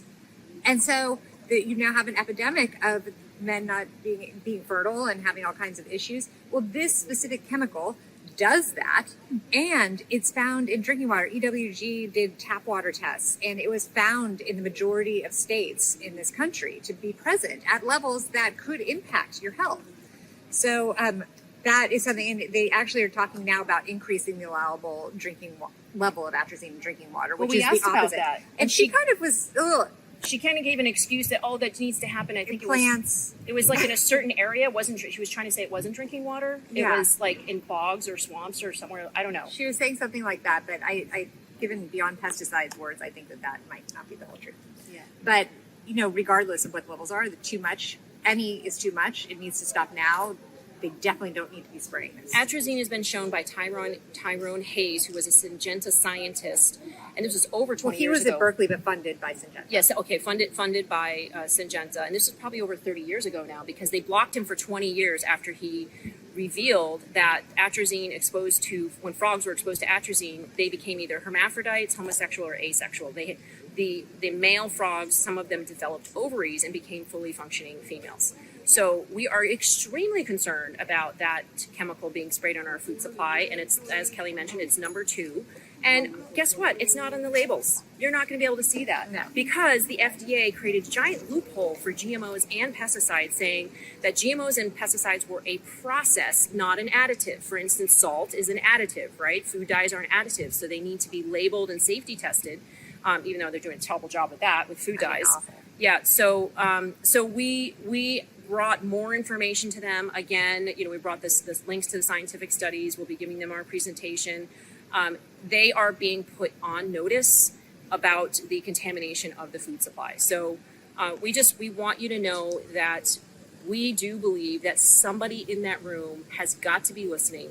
Somebody in that room probably has a kid with autism. Maybe they have a sister with breast cancer, God forbid. But considering what's going on in the world right now, statistically, yeah, they probably have a mom who's suffering from autoimmune disease and a dad who's suffering from Alzheimer's, and somebody in that room. We're just appealing to their sense of human, just their human sensibilities, right, to actually do something about this, to protect their family members, to protect our communities, and protect the future of our country.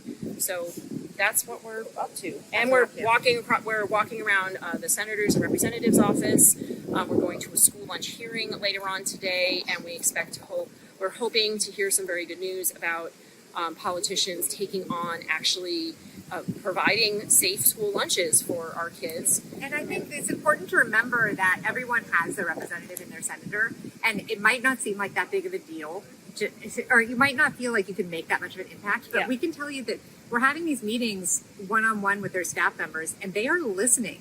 We have a huge education battle that we have to be able to achieve to actually educate them of why this is even a problem. They're only seeing the other side of the story. But when you tell them what's actually happening with real science And some of You're them listening. don't, and some of them don't know. One of them did not know about atrazine. Yeah. And Kelly asked one of them, how many other groups or how many times, do you hear from other, but she said about 6 times. There's about 6 other groups in all of the country that are actually talking to our elected officials about the harms of pesticides and heavy metals. And that's not enough, guys. No, so if you aren't in DC and you can't visit them here, you still can go to your state. You can set up an appointment, go and meet with your representatives. You can set up Zoom calls with their staff members. It makes a difference. Bring the material that's on Moms Across America and glyphosate facts and say, these are the facts. This is the research. I'm really concerned about it. What can you do? You don't have to be a scientist. No. Obviously, we're not scientists. You don't have to be a doctor or a lawyer or a politician. All you have to do is tell your personal story. I'm very concerned about this because my kids have autism, or my mother has cancer, or whatever it is, or you're concerned about corruption going on in our, and then here's the studies, and we have the studies. Yeah. All you can do, you can print them out, you can give them to me, you can follow up with an email, and you can just ask them, what are you doing about, how does the senator or representative feel about this? So, and it's not scary, guys. People think it's, and by the way, you're not going to be meeting with the senator, okay? You're going to be meeting with their 24-year-old, staffers, right? Maybe. Well, yesterday I chased Senator Gillibrand down the hall and got into the elevator with her and handed her the stuff. So there you. So you can. You'll see. You could go at a cost. Walking down the halls of the Russell Senate House or Dirksen or Hart, it's kind of like when you go to a New York City party, like a VIP party at this top floor of and you're like, ooh, you kind of just feel cool, being there, who's who. You might be next to a rock star or an artist or something, like in New York City, right? But here, it's your elected officials. You walk down the hall and you pass, I don't know, Mark Rubio or Kirsten Gillibrand or whoever. And the thing is, you don't need a VIP pass to get in. You can go in. You can walk into any of these halls and any of these rooms and say, I would like a meeting. Making an appointment ahead of time is even better. But it's not scary. They're just people, as it turns out. You have a right to do this. So we really encourage you. Just start with sending an email or a phone call. And if you're in the area, either your local area or in DC, stop by. And if you want to do this, you can coordinate with Moms Across America. We would love to supply you with materials. We'd love to have a team of moms every month going to meet with senators and representatives and collaborating with people like OCA. We went today with Alliance for Natural Health and OCA and other just GMO Science. GMO Science was awesome, and they're the ones that helped get the testing done for baby formula, and we focused on the Baby Food Safety Act as well. We have to say that the Baby Food Safety Act should be passed because it would require heavy metal testing for baby food, but it should include baby formula. So that's because that's the only food that some babies eat for the first 6 months of life. So we're asking the senators and representatives to include baby formula in the Baby Food Safety Act and get that passed. Because guys, the FDA is not regulating any foods for heavy metals at all, except for lead in applesauce. They have some guidelines for baby food, which are not passed yet, and they're regulating lead in candy. That's it. And isn't that surprising? You would think the FDA is regulating for heavy metals, right? Yeah. Considering that they're carcinogenic and can cause lifelong permanent damage. But no. And then you learn that the role of the head of human foods is a new role in the FDA. The head of human foods was not at the Food and Drug for the past 40, 50, 100 years. Since its establishment. This is brand new. Nobody's been doing that. Yeah. And so, but we do have to say that when we met with them about baby formula a couple months ago, April, the next week, Jim Jones, the head of the FDA, did tell CNN that they want baby formula included in the Baby Food Safety Act and other foods that young children are likely to eat. So we were really cheering. We were, because that was a win. That's great that the FDA wants that to happen. So now Congress and senators apparently have to get it together and make it happen. And that's why you are so important, because if you email, call, or meet with your congressmen or senators and tell them, hey, this needs to happen. Our babies should not be being poisoned. Our kids should not be being poisoned. I should not be being poisoned. Yeah, we should not be being poisoned. So it really does matter if you speak up. Yeah. You all put together an all-star cast for today's meeting. Can you tell us about the people you pulled together? Give us a little bit about their backgrounds and what they shared with the EPA. I'll name a few. So, of course, we had to have Dr. Michelle Perro of GMO Science there. She's a 41-year pediatrician. And what she's seeing is it's not really like 1 out of 54% of kids that she's seeing that have a chronic illness, she's saying it's more like 70% or higher. So she brought a lot of information about how our children have chronic illnesses, and the stats are staggering, really, really unfortunate. We also had Rob Verkeck from Alliance for Natural Health speak about the impact of glyphosate in farming. Also Alexis Beta-Mayer from OCA, very eloquent about the impact of glyphosate in farming and the soil and what's happening in the environment. And that's devastating, guys. Like endangered species are being wiped out. Species are being wiped out because of the impact of And glyphosate. the EPA said that was true. Yeah, the EPA The biological themselves evaluation. acknowledge over 90% of endangered species are harmed by glyphosate. Especially butterflies, right? Yes, especially butterflies. Pollinators. I mean, it's just devastating. We also had, let's see who else. We had Mark Dudla speak about the solutions. He's a regenerative organic farmer. He's one of our advisors for Neighborhood Food Network with Moms Across America. And his father died of cancer, and he was using Bayer chemicals on his crops. He was an agrochemical farmer. The father was a fourth generation. Mark is fifth generation farmer. Mark's son is a sixth generation farmer. And when his father got cancer, they got chemo drugs for him. And guess whose name was on the box of chemo drugs? Bayer. So the very same company that sold them the agrochemicals that made his father sick with cancer and died were the same company that sold them the chemo drugs that was supposed to make him better. Of course, it did not. And Mark came in and he was explaining to the EPA, because we presume that the EPA is going to argue, well, the farmers need this tool to desiccate. Like this is the way they do it. It would harm their profits. And he came in and he said, oh, no, actually, I use swather. We don't do chemical desiccation, and it's completely possible. Let's step back a few years. And a lot of I actually was news to me that a lot of farmers still have swathers. Yeah. So they are able to do this. And so that was a really powerful contribution. The fact is, farmers do not need glyphosate or other toxic chemicals to farm. Farmers have been farming for thousands of years without these toxic chemicals, and when they do, there's more organic matter in the soil, which sequesters more carbon, which absorbs more water, which increases nutrient density. The plants are healthier, and there's less pests. When a plant is unhealthy, it will attract pests, right? When it's healthy, it doesn't attract as many pests, and they crowd out the weeds, right? They grow in a healthy way. So there's a lot of benefits to regenerative organic farming, and we're so glad to have Mark there. And we had some other people. And we had Christy Lewis from Quinn's Yes. Pretzels. I love their gluten-free, and I have to be gluten-free. And my pantry would not be fulfilled unless I had plenty of Quinn's. So I was so excited, and she's just an awesome speaker.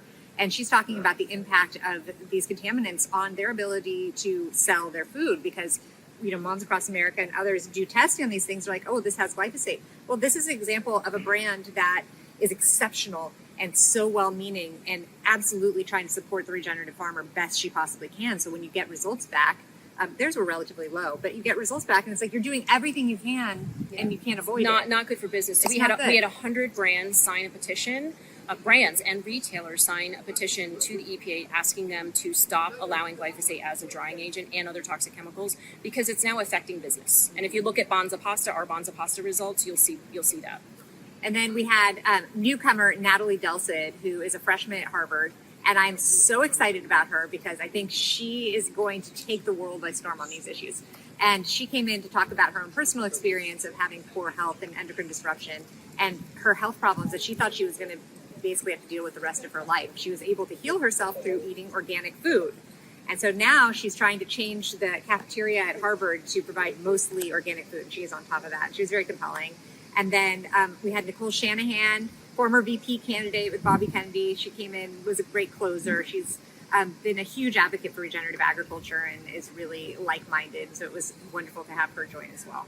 Really great. Y'all said she was one of the producers for Kiss the Ground? That's right. Producers for Kiss the Ground and Common Ground. Oh, yeah. Common Ground. Yeah, both. So great movie. If you want to know more about farming, please check out Common Ground. It's not just great because we're in it. It's also just a great movie. And a lot of facts. And one of the facts that it says in there, too, is that if farmers farmed like Rick Clark, who's featured in the movie, they would save $100 billion if every farmer switched over to regenerative farming in America.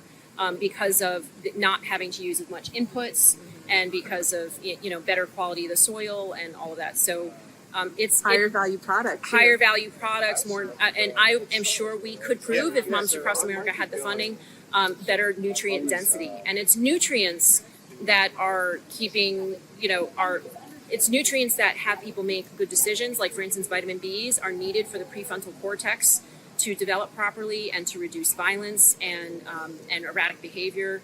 And I didn't get to talk to them about that so much, but we will follow up with them on that. There's been numerous studies, and for instance, a book called Food and Behavior, The Natural Connection by Barbara Reed Stitt, shows that when prisoners and parolees and serial killers, people like that, got proper supplementation and minerals, within 1 to 2 weeks, the acts of violence in the prison dropped 50 to 70%.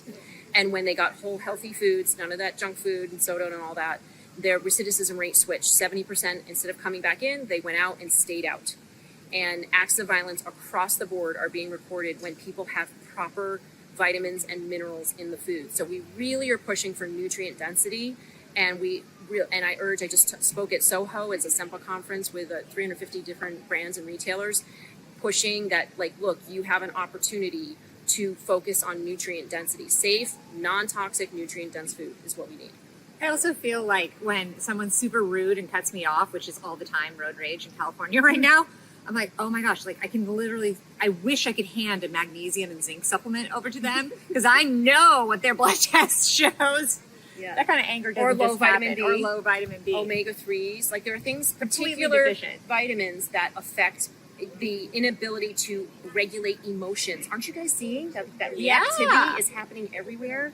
So yeah, we are very interested in increasing nutrient density, and that would have to mean lowering the exposure to toxins, because things like glyphosate, when she asked what it is, like, it's a chelator. It grabs onto and makes unavailable the vital nutrients of any living thing it touches. So what do we think it's doing in our plants? It's making those vitamins and minerals unavailable.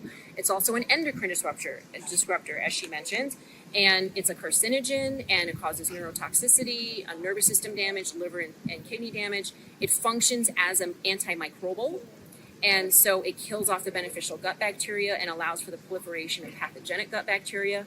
Probably does that in soil too, right? Yeah. Yeah, I'm pretty sure. Yes, yes. it definitely does. So, so it functions in so many different ways. When people said, 12 years ago when we started doing this, that we shouldn't be reporting on Anthony Samsel and Stephanie Seneff's studies, because it's just so highly improbable that this one chemical would be connected to 40 different diseases. Like, in email threads, they actually called them Looney Tunes, and they told people not to work with Moms Across America because we work with Looney Tunes. Like, that whole thing got very shunned. Well, it turns out that the work that Stephanie Seneff is producing now is showing that she's right. She knew. So yeah, she knew all along. She stood her ground. Yes, I'm right. So, but she's very humble about it. She would never. Doesn't. I don't mean to make it out like that, but Yeah. when you meet her and you talk to her and you hear what she's actually talking about, that's so scientifically accurate. Yes. You just can't deny what she's saying. So hopefully her time is coming where people believe it.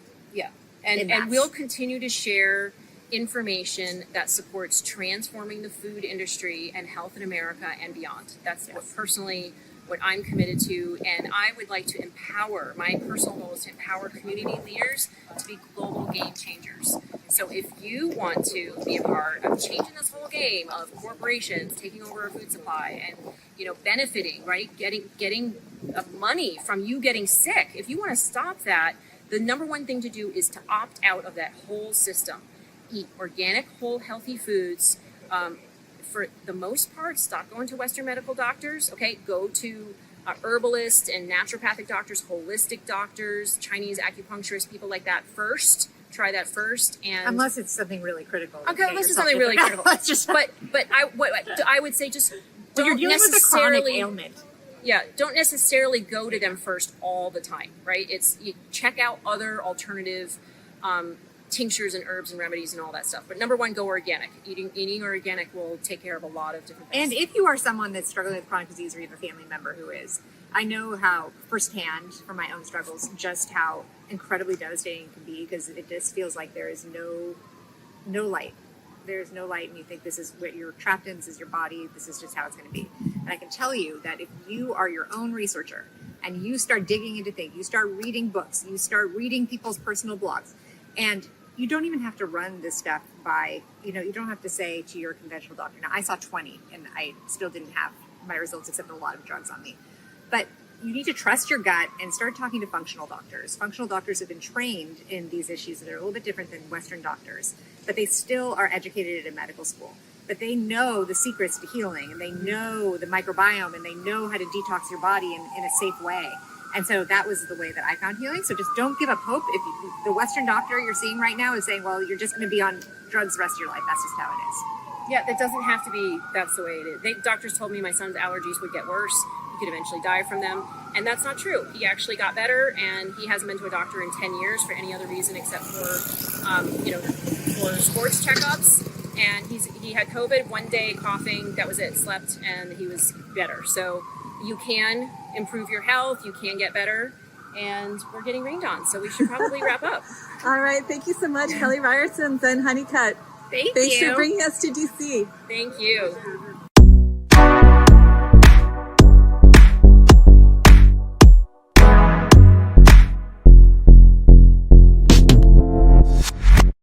Our next talk is with Dr. Stephanie Seneff. She is a world-renowned expert on glyphosate, the author of Toxic Legacy. And I had her break things down to make it really simple for those of us like me who are not scientists. You'll really have a good chance of understanding the science of glyphosate listening to this talk. Hello and welcome. Happy World Food Day. I have the absolute best guest for you today to learn all about how glyphosate harms our health and harms our environment. My guest is Dr. Stephanie Seneff. Dr. Stephanie Seneff is a senior research scientist at MIT's Computer Science and Artificial Intelligence Laboratory.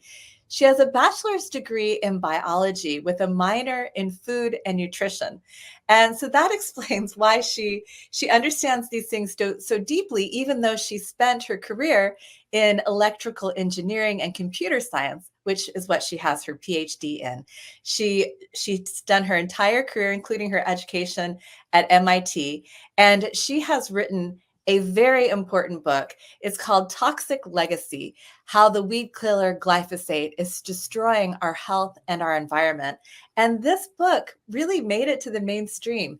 It was listed on the Best of 2021 list for Kirkus Reviews. So the word is getting out, and I'm so happy to have this opportunity to pick Dr. Seneff's brain about glyphosate. Welcome, Dr. Seneff. Great to be here. Thank you. So, Dr. Seneff, the most recent talk that I saw of yours was at the Children's Health Defense Food Summit, and you were mostly focused on the environment, but you quickly summarized the main things that you've discovered in your research on glyphosate. And so I want to start there. The first is that you were looking for things that impacted autism, things in our environment that might be possible causes of autism. I'm sure you found many, but glyphosate is one of them. And what you learned is that it disrupts the sulfate process in the body. So can you start real simply with what is sulfate? Okay, that's a place to start. Sulfate is overlooked, I must say, in the literature. There are papers about it, but not enough. And sulfate is a very important anion, a negatively charged molecule. It has a sulfur atom, and it's surrounded by 4 oxygen atoms. So sulfur and oxygen combined with a negative charge. And it populates the entire body. It actually is extremely important for transporting lipid-soluble molecules.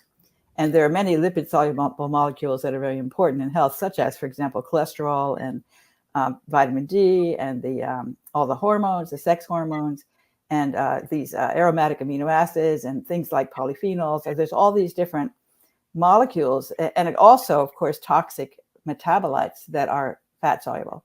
So one of the things sulfate does is to make those toxic metabolites water soluble so they can be shipped through the blood and out through the kidneys. So you have a hard time getting rid of fat soluble. So molecules that are toxic that are not soluble in water, it makes them soluble in water. And of course, with cholesterol, it adds a sulfate to cholesterol, making it soluble in water, making it able to go out through the bloodstream. And actually, the cholesterol sulfate goes into the membranes of the lipid particles, which is LDL, HDL. You hear about high LDL, you get on a statin drug. If the LDL molecule has sulfate sticking out around it because of the cholesterol sulfate, it protects it. The sulfate forms a gel. It turns the water into gel, and it protects the LDL particle from damage from sugar and from damage from fat, from sugar and from oxygen. And that is actually what makes the LDL toxic, and that's what ends up causing heart disease. So actually, heart disease, I think, is a sulfate deficiency problem. And autism is too, I'm sure of that. So that might be enough to say for now. That one gets a bit, but also, of course, glyphosate suppresses many of the enzymes that are involved in the sulfate metabolism. So it disrupts the whole sulfate system. It prevents you from sulfating things, which means you're going to have much more toxic effect from fat-soluble toxins, for one thing. And of course, also cholesterol and vitamin D. It's harder to distribute them throughout the body. And so can it get into the brain? Can it make these toxins go into the brain? Well, the sulfate is what protects you, right? So when there isn't enough sulfate, then those toxins become much more problematic in the brain. And in fact, when you have pathogens growing in the gut, they release toxic metabolites that need to be sulfated. And if they can't be sulfated, they can become toxic in the brain. All right. The gut-brain axis, a very important aspect of autism. So now that you figured that out, are there things that people can do to increase that natural process of a do you say sulfitation? Sulfation, yeah, sulfation. Sulfation. And, yeah, so right. Well, the most important thing to do is to get rid of the glyphosate, because I think the glyphosate's a major player in disrupting it. And I want to add that it's interesting with autism, because they have these mice that are autistic, and they make these mouse models of autism. And they have been found in multiple studies that the mice that have autism have deficient heparin sulfate in the brain ventricles. And autistic humans do too. They've looked post-mortem, deficient heparin sulfate in the brain ventricles. And they've also seen deficient activity of an enzyme that sulfates polyphenols in the gut. There's a recent paper that talks about this with respect to autism.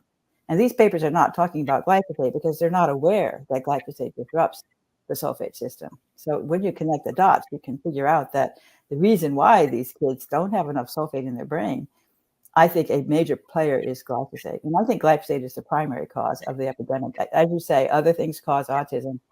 I think glyphosate is the reason why the rates are going up, the primary reason. Yeah, it makes sense that it would be a systems thing, and that it would be something that would accumulate the impact of toxicity or toxins within your system. Are there any supplements that people can take, like aside from detoxing and trying to have a totally clean diet? Anything else that you can do to increase the process? Well, certainly getting a high sulfur diet is important. And actually, many of the autistic kids are sensitive to sulfur, so they tend to avoid sulfur-containing foods. And the reason why they're sensitive is because of glyphosate disrupting those enzymes, or they could have defective versions of those enzymes from genetics. But a lot of people complain about they can't eat foods that contain sulfur. They're trying to avoid sulfur-containing foods, and they get a sulfur-deficient diet as a consequence. And then that propagates into the whole system, because if you don't have enough sulfate lining your blood vessels, your blood's not going to circulate well. It depends upon those sulfates to create that gel that makes a slick layer that the red blood cells can just slide through as they go through the capillaries. It's extremely important for many, many reasons, the heparin sulfate. It also facilitates uptake of different important nutrients for the cells. So many things that it does. And I think that most of us are sulfate deficient because of this chronic exposure to glyphosate. And that's causing, blood problems as well as autism and heart disease and many other things. But getting back to what you can do, there's sulfur-containing foods. Eating seafood, for example, is a good source of sulfur. Organic eggs are a wonderful resource. You're looking for nutrient-dense foods. So you want to eat foods that are high in sulfur. And of course, also the minerals and the vitamins and all of that. We have a vitamin and mineral deficient diet, especially if we're eating all processed foods. So stay away from processed foods, eat whole foods, make sure they have a certified organic label. These are all really good practices. Food is medicine. And I think the most important thing is to change a diet to be healthy. There are supplements you can take, and there's a lot of them that I list on a slide. Methylsulfonylmethane is an interesting one, MSM. You can take chondroitin sulfate, glucosamine sulfate. So that's giving you the sulfate. They always talk about getting glucosamine, but you're actually getting the sulfate as well. And there's magnesium sulfate, which is actually Epsom salts. I actually am very fond of soaking in bath water with Epsom salts, throwing a little bit of Epsom salts into the bath water. The sulfate gets absorbed, magnesium and sulfate. And magnesium is also another problematic mineral that is often deficient. So you get magnesium and sulfate through the skin. Doesn't involve the diet at all. So that's a great way to get sulfur if you've got a sulfur deficiency problem in the gut. But I think if you go organic, you might get rid of your sulfur deficiency problem. So that becomes very important to go organic. So eating organic food, eating foods that are rich in sulfur. I think also eating a high fat diet, especially animal fats, and a lot of people are surprised by that. That actually, fats are very healthy. They're very important for the brain. The brain actually has much more cholesterol compared to its weight than the rest of the body. The brain has a lot of cholesterol, and it's really important for the neurons, for their neurotransmission processes to work correctly. So cholesterol deficiency actually is could be a causal factor in autism. If kids are eating a diet that is very low in fat, it's not good for autism. You want to eat a high fat diet, especially animal-based foods, and also seafood. Seafood is incredibly healthy. And I know the kids maybe are picky eaters, and so they're not maybe inclined to want to eat seafood, but fish, and also, of course, shellfish.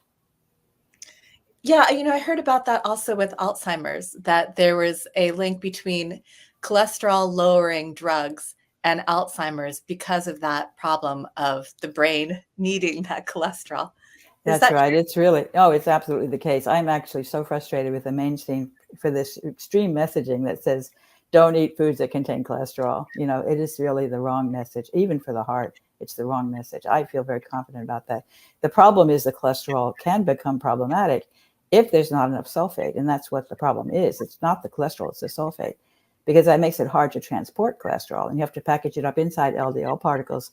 The liver has to package it up inside the particles because it's not water soluble. And those particles are vulnerable because they don't have sulfate in their membrane, not enough sulfate, because of this deficiency problem. So they get attacked. So when the LDL particles get attacked, they become oxidized, they become glycated, and then that's when they start to gather in the vessels that are feeding the heart and cause clogging of the arteries because of a lack of sulfate, not because of too much cholesterol. Oh gosh, if only everyone knew this, we would all be so much healthier. Yeah, this really makes sense.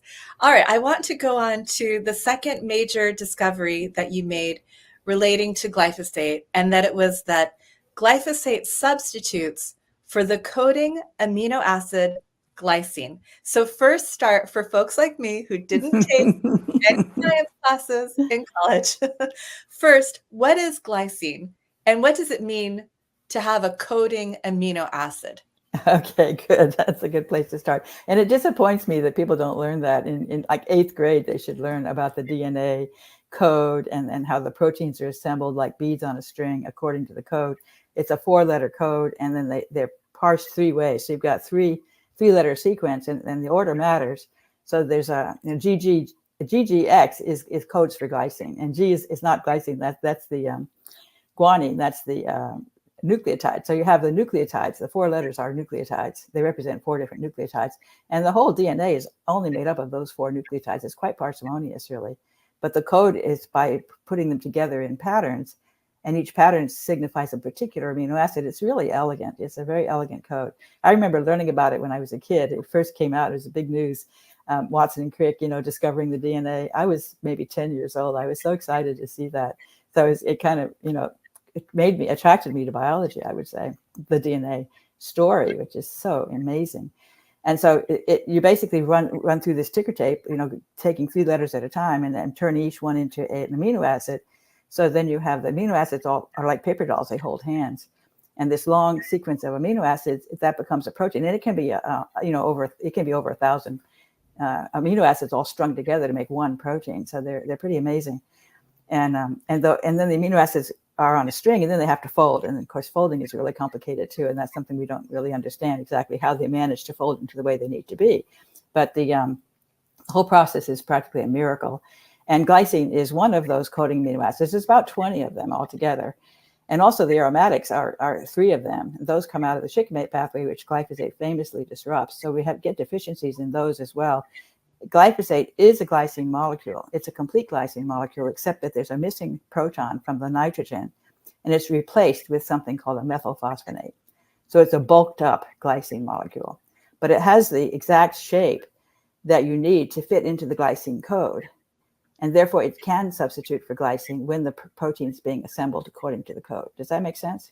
It does. So does it have to get into the cell? It has to break the cell barrier, get into the cell, get into that process where you can explain it, but the DNA and the RNA are making proteins. Yeah, right. And then so they're trying to find a glycine, and they find a glyphosate instead, and they put it in there. as long as there's room. Of course, if it has bulky amino acids on both sides, it probably won't fit because it's got that extra methylphosphonate. But if the neighbors are small, then it can fit its methylphosphonate and stick it sort of into the space. And often it occupies the space that the substrate is supposed to fit into. So it blocks the substrate.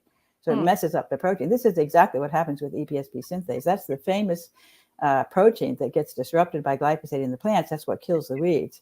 That's well known. So it's designed, is it designed that way? That's the Well, they don't claim. Their evidence is overwhelming. And I have a whole chapter in my book that addresses the evidence from their studies. The agrochemical industry's own studies show that glyphosate suppresses this enzyme, but it doesn't suppress it if it has an alanine there instead of the glycine. So there's a glycine that sits at that place where it binds phosphate. Phosphate is in the substrate, PEP, phosphoenolpyruvate. And so there's room for that phosphate, which is critical for the enzyme to do its job. But glyphosate comfortably slips its methylphosphonate unit into the phosphate spot. And now the substrate's blocked. It can't get close. And the enzyme's dead in the water. So glyphosate completely kills that enzyme. It can't work at all if it's substituting for the glycine. But if you change the code so it's alanine instead of glycine, alanine is sort of the closest amino acid to glycine. It has an extra methyl group, which gets in the way and causes trouble, but the protein still works better than it would, it doesn't work as well as it would without that alanine, but it's not nearly as bad as having glyphosate because that's a much bulkier extra thing that's stuck in there. So when the protein has alanine instead of glycine, glyphosate can't work on it at all. It completely doesn't work. And they know that. They've studied it. They found out it just completely kills glyphosate's effect on that protein. And that's how they figured out to do the GMO crops, because they stuck alanine there instead of glycine. That's what protects the crop from glyphosate, by getting rid of that glycine. So to me, it's Occam's razor says the answer is that it's substituting for the glycine in the protein itself. But they're not saying that. They have tremendous evidence that that's what's going on, but they won't say it. They say that instead glyphosate's getting in the way of the phosphate. It's blocking the substrate. It's becoming a substitute substrate is what they say, but it's not correct because it wouldn't cause it to completely be unable to work if you change the code. The easiest answer to that is that it's substituting. Also, it's known there are many toxic substances that work by substituting for amino acids during protein synthesis. This is not the first time that's ever happened. And they know that. So I don't know of any other molecule that substitutes for glycine, but I know of many other amino acids that can get substituted to cause severe disease. I think the story that Monsanto tells is that they just accidentally found that there was a bacteria that could withstand glyphosate application. It was just like out there in their dump pile. Yes. That's probably apocryphal, right? Because I know. Yeah, I guess we don't have to say more. People can make up their own minds about that. But yeah, so this is why. So I remember reading your paper about the shikimate pathway, and you listed so many different, very common problems that have become common since glyphosate was introduced into our food system, since we created, or not we, but Monsanto created the genetically modified crops that withstand extra amounts of glyphosate, and then all of the different things that have happened since then, the Roundup resistant weeds, using Roundup as a drying agent prior to harvest on all kinds of crops, even the ones that aren't GMO, using Roundup to terminate cover crops. Like, they have just found so many ways to use Roundup, and all of these ways just happen to mean that you have to continuously use more and more Roundup. There doesn't seem to be a limit in terms of their system to when the amount of Roundup being used might stop or ever decrease. So it's a very insidious business model. But then you figured out that this glycine insertion, this problem that glyphosate causes to plants, and I guess you said this is not just plants and animals, it's fungi, it's all kinds of microorganisms, it's the soil life, it's everything. Everything needs to use glycine, right? to make protein. Right. And then everything is getting its protein making capacity broken by this chemical. So why don't you give us your favorite example of that? You already gave us one. But you can tell us a little bit more about, or maybe the light bulb moment. I really love to hear that story. Like when you figured that out, then it must have set off a lot of light bulbs, because you Yeah. know how important glycine is in protein creation.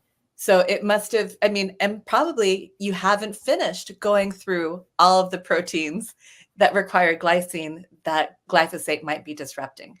That's right. And in fact, I've been rummaging through the literature looking for glycine susceptibilities forever. Ever since I discovered glyphosate, I look for proteins that have glycines that have to be glycine. If it's mutated, the protein's dead in the water, especially if it's mutated into aspartate or glutamate, because those two are both good models for glyphosate. If you substitute aspartate, it's similar because it's bulkier, it's got a negative charge.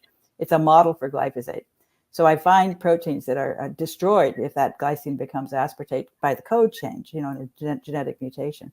And it's interesting because I keep discovering new ones. And one that I only discovered recently within the last few months is a dehydrogenase. It's a dehydrogenase that works on fatty acids. And it's actually essential for fatty acid oxidation in the mitochondria. And if that enzyme is broken, then the body can't use fats. It disrupts the body's ability to use fats as a source of energy, which could force you to have discomfort in eating fatty foods, and you would want to eat a non-fat diet. It actually is. So when you have a genetic mutation in that dehydrogenase enzyme, there's a characteristic disease that's very severe. And these kids are born, they have failure to thrive. And they're very picky eaters. They have a lot of food issues, and they have cognitive dysfunction that looks a lot like autism. They have basically autistic features, and typically they don't make it to they die young. They die very young. These kids that have this genetic mutation. Now, so glyphosate doesn't kill every single version of that enzyme, only the ones that get infected with glyphosate. So it's a milder version of that same condition. But I think that one enzyme, that dehydrogenase, can explain a lot about autism, and autism has actually been associated with the production of metabolites of fatty acids that are toxic. Like, for example, people talk a lot about omega-6 fats, and Mercola is big on saying don't eat the seed oils. All this messaging about the seed oils. Well, the seed oils are going to be a problem if that enzyme's not working, because they go down a different pathway and they produce these toxic metabolites that then cause, for example, fatty liver disease. So this condition causes fatty liver disease. And in fact, when a mother is pregnant with a child that's defective with a gene defect in this particular gene, the dehydrogenase, the mother develops fatty liver disease during pregnancy. It's really interesting. And fatty liver disease is one of those conditions that's going up dramatically in step with glyphosate. And there have been studies, both in humans and in mice, that show that glyphosate causes fatty liver disease, even at very low doses. So it's sort of connecting dots. And I knew enough. By the time I discovered this particular enzyme, I'm like, oh my God, this is so perfect for explaining autism as a consequence of glyphosate, because of this defect in the ability to metabolize fats, which also impacts the mitochondria, because the mitochondria, normally fats are a terrific source of energy. They're better than sugars, for example, as a source of energy. But when you've got a broken version of that enzyme, you can't do it. You're going to get in trouble. Would that make you crave sugar? Probably. It would make you not like to eat fatty foods and to enjoy and to eat more sugar, because the sugar is going to substitute. Sugar can go through the mitochondria, no problem, but the fats can't. So fats are, they're a high energy food. You probably know that. They have a lot of calories for their size. So people tend to go on a low fat diet if they're trying to reduce their calorie load, Wow. All right. So I'm wondering where to go from here, because this is so fascinating. I'm using all of my concentration just to understand it. I know. Sorry. Of course, the microbes, are crucial. That was where I started. And the first paper I wrote about glyphosate was about the gut microbiome and its disruption by glyphosate. And that is very clear. I understand quite well now. The bacteria that are really essential in the infant gut are very sensitive to glyphosate. Lactobacillus and bifidobacteria, they're very sensitive. And then when they get killed off by glyphosate, then the pathogens start to overgrow. And that's how you get inflammatory gut, because you get the immune cells attacking the pathogens. The pathogens are producing metabolites that you can't deal with because you can't sulfate them. And also the liver type enzymes, the cytochrome P450 enzymes in the liver that are there to metabolize these toxic, to take care of them, to remove them. those enzymes are also suppressed by glyphosate. So when the sulfation is suppressed, and when the fatty acid is suppressed, and when the glutathione is actually suppressed as well, glutathione is a really important antioxidant. That's why you get liver disease. So all these things, they all fit. It's a beautiful story, really. I love biology, and I feel like I've figured out a lot of it. I'm not done yet. I'm still working on it, but I think a lot of it makes good sense to me. And there are all these diseases. I think diabetes is another one. There's many papers that have come out in the last few years, just since 2017. I almost can't keep up with them anymore. Wow. That are showing glyphosate's true colors. And they're finding Alzheimer's, they're finding autism, papers about autism and glyphosate, papers about fatty liver disease, papers about transgenerational effects where the great-grandmother gets exposed and it has effects on the great-grandchild. It's amazing. This was in mouse studies. So they're really starting to notice that this molecule is not innocent. And I think the researchers hopefully will finally get enough of these papers published that the lawyers will be able to make a case. And they're already working on the non-Hodgkin's lymphoma quite successfully. But I would love to see enough research on connecting glyphosate to autism to start to get lawsuits around that, because I think that would really take that molecule down. It would force the industry to stop producing this molecule, which is where we need to go. We need to get the industry so uncomfortable with producing this molecule that they won't sell it. Not because even the lawsuits could drive them out of business, for example. Mm-hmm. You don't need government regulation. Right. Yeah. So non-Hodgkin's lymphoma was linked to glyphosate. And then finally, the World Health Organization's IARC committee, and I think I forget what that stands for. It's the cancer committee. They finally said that was a probable carcinogen. But of course, I'm sure you know that the EPA had done that back in the 1980s. And then Monsanto came back and changed the EPA's mind with a lot of exactly. They managed to get EPA to decide it's not a carcinogen. Mm-hmm. And the EPA is sticking to that message. And now other countries are using the EPA as an example to say they think glyphosate's fine too. So we're getting, I don't know if you know what's going on right now, but both Australia and individual states in this country are trying to pass laws that would basically make glyphosate like the vaccines. It is so essential. We can't live without it. And therefore, we can't allow these people who get non-Hodgkin's lymphoma to sue the industry. Right. That is so awful. I mean, that's the direction they're headed. And it just breaks my heart, because I thought it looked pretty hopeless for them to me, but they always find a way, Yeah, they're looking to the Farm Bill for this, and they've got their language in there, their preemption language that would lock the EPA into the decisions the EPA has already made because of Monsanto's bullying, because of Monsanto's fake science. And then once it's EPA, it's even Australia, by example. They say, oh, well, the EPA thinks it's fine, so we do too, So EPA is a powerful influencer on the rest of the world. To say, oh yeah, this chemical is great, we don't need to worry about it. And meanwhile, people are getting so sick, Yeah. Well, I'm kind of surprised that Europe didn't do something a whole lot different. It looked like tried. Going to. And I guess because Europe is centralized, it does make it a little bit easier for Monsanto to lobby now the European Union and the European Commission and their regulatory system at the Europe level. That's exactly what they do. They disenfranchise the bottom and they control the top. That's the whole game, even beyond the country level, right? These international agreements. So they've learned how to focus all the power and then give them so much money that they can't say no, right? It's basically, okay, your chemical's awesome. It really frustrates me. And of course, it's also because its method of toxicity is subtle and it takes time. It's a slow kill, because it's just mucking up all of those proteins and just causing you to feel generally, unhealthy, but it doesn't just knock you out. It's not like a poison to the way a lot of other things it'd be more obvious that there was a problem. Right. It's subtle. And that's a huge problem because it's harder to prove. Yeah. I mean, non-Hodgkin lymphoma takes 20 years sometimes to show up. So it's really amazing that with that lead or that lag time, that the science became so clear on that, which is kind of scary, because then, it's like not everyone is Dr. Stephanie Seneff. Not everyone is digging into these things and seeing the breadth of the toxicity in the body. But thank goodness that you have, because your information at least can save individual lives. people who hear this, who understand the necessity of eating organic, especially for their children who have autism spectrum symptoms. You're saving lives, and you have been for a long time. I'm just so grateful to you for everything that you've done. You wrote Toxic Legacy. Do you have a plan for putting together? I know you're doing research every day. I would love to. I would love to write a book on deuterium, and I'm hoping someday I'll have time to do that. And that's a topic for another day. But okay, deuterium and glyphosate, yeah, that's a very exciting space for me right now. And I have done several podcast interviews and also presentations around deuterium. That's my main focus right now. It's so fascinating. It has to do with dehydrogenases as well. So we talked about that one dehydrogenase, but glyphosate suppresses multiple dehydrogenases. I think that may be its biggest problem.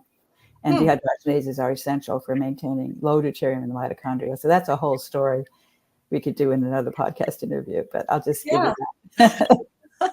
Well, yeah, I guess I should just, because I'm not ready to ask you questions about that one yet. But right. You did have some interesting things to say at the CHD Food Summit. You gave an entire presentation on the environmental impact of glyphosate. Right. And you talked about how the same protein production problem that glyphosate causes by inserting itself where a real protein or piece of protein needs to be. You said that impacts a plant's ability to use carbon and nitrogen from the soil. That's right. That blew my mind. I was not expecting that one.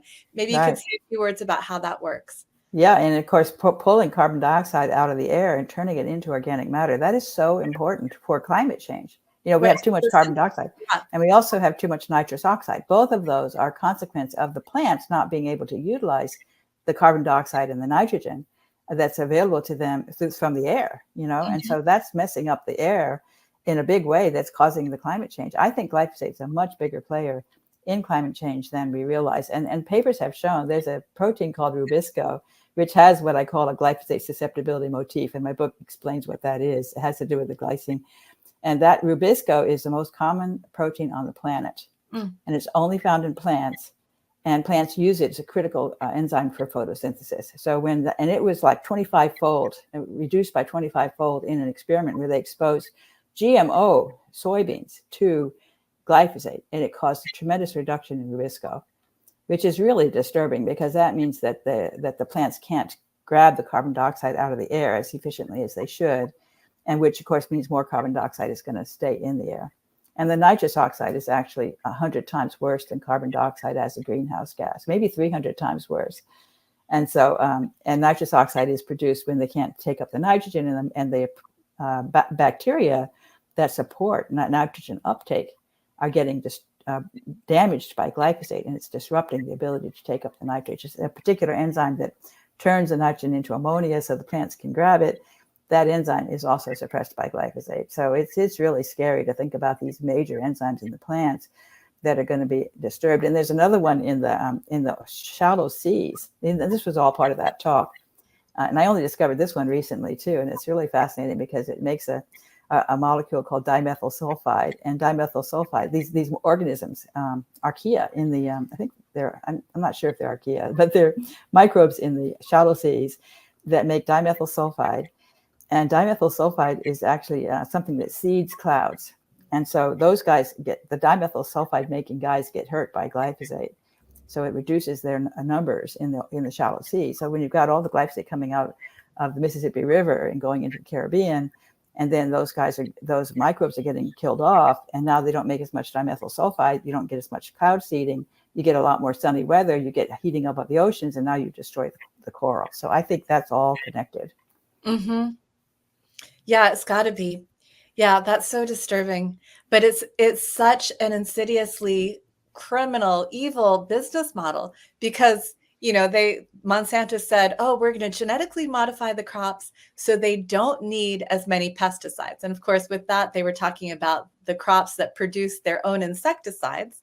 Right. So we can eat the insecticides. The bees can eat the insecticides. Everybody can eat the insecticides growing in the plants. But they didn't mention that, of course, their business model for the GMO herbicide tolerant crops was going to be to sell a lot more herbicide. But it never occurred to me that this would also mean that farmers need more fertilizer, that they would just Right. keep using more fertilizer as all of the nitrates run into the water. Exactly. Yeah. Yeah, it's a mess. Much. Anything else that you want to say before? Well, I have hope for not the government, but the individual, in a bottom up grassroots. People need to go organic. They need to tell their friends, their family, their neighbors, go organic. Don't use glyphosate on your yard. Spread the word mouth to mouth. I think if we can get the population educated on the importance of getting rid of this chemical, then I think we can really make a difference. We don't need the government. I mean, the government, it doesn't look like it's going to come through. So forget them, do it on our own, and we can do that. And if we refuse to buy the food, they won't make it. Mm-hmm. Yeah. And the way you've dug into this creates so many interesting stories to share with friends and family. You don't have to just be a nag and say it's bad for you. You can share all of this fascinating science. So you seem to have fun learning all these. Oh, I do. I love my job. I pinch myself. I can't believe I'm so lucky. I get paid to just spend all my time studying glyphosate. It's great. Yeah. I appreciate my sponsor. Well, thank you so much for everything. Thank you.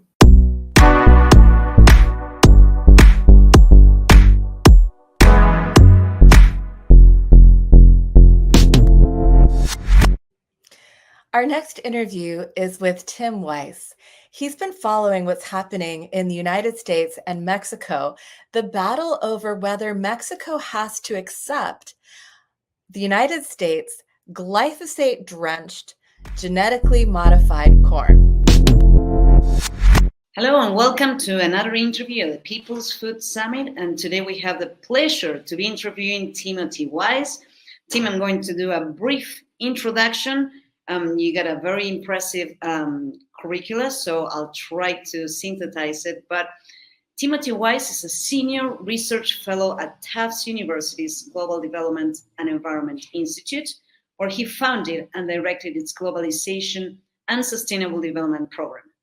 He's the author of Eating Tomorrow, Agribusiness, Family Farmers, and the Battle for the Future of Food. He has served as a senior advisor at the Institute for Agriculture and Trade Policy, IATP, and at the Small Planet Institute, where he directed its Land and Food Rights Program. Tim, it's a pleasure that we have you here. It's really an honor.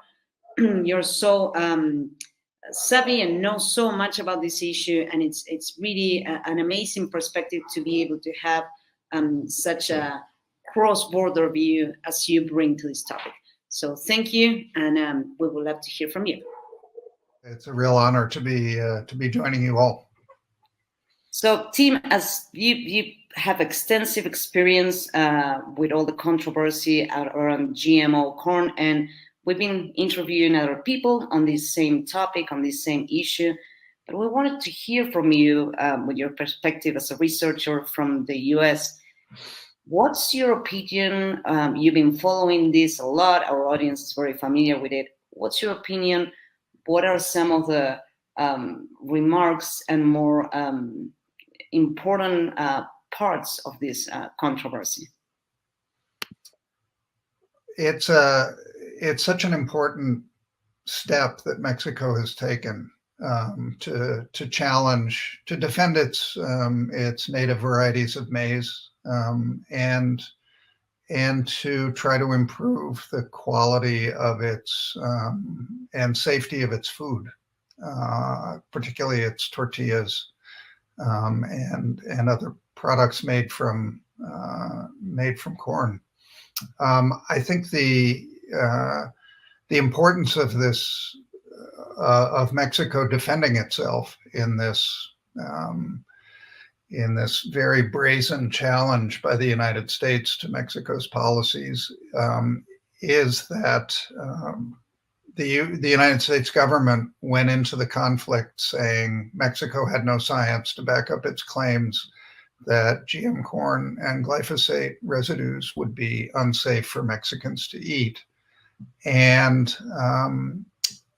Mexico has shown that the exact opposite is true, that the United States does not have the science to guarantee that the corn it is exporting, the GM corn it is exporting with glyphosate residues, is safe to eat, particularly in the way Mexicans eat that corn. 10 times as much corn as we eat in the United States in minimally processed forms, like tortillas. Mexico has shown that the U.S. regulatory system is corrupted by industry finance and interests. It has shown that U.S. regulatory decisions are based on science that is out of date. Mexico has brought a lot of new science to the table in this dispute, in its filings in the dispute. And the U.S. has had really no response. It's ignored most of the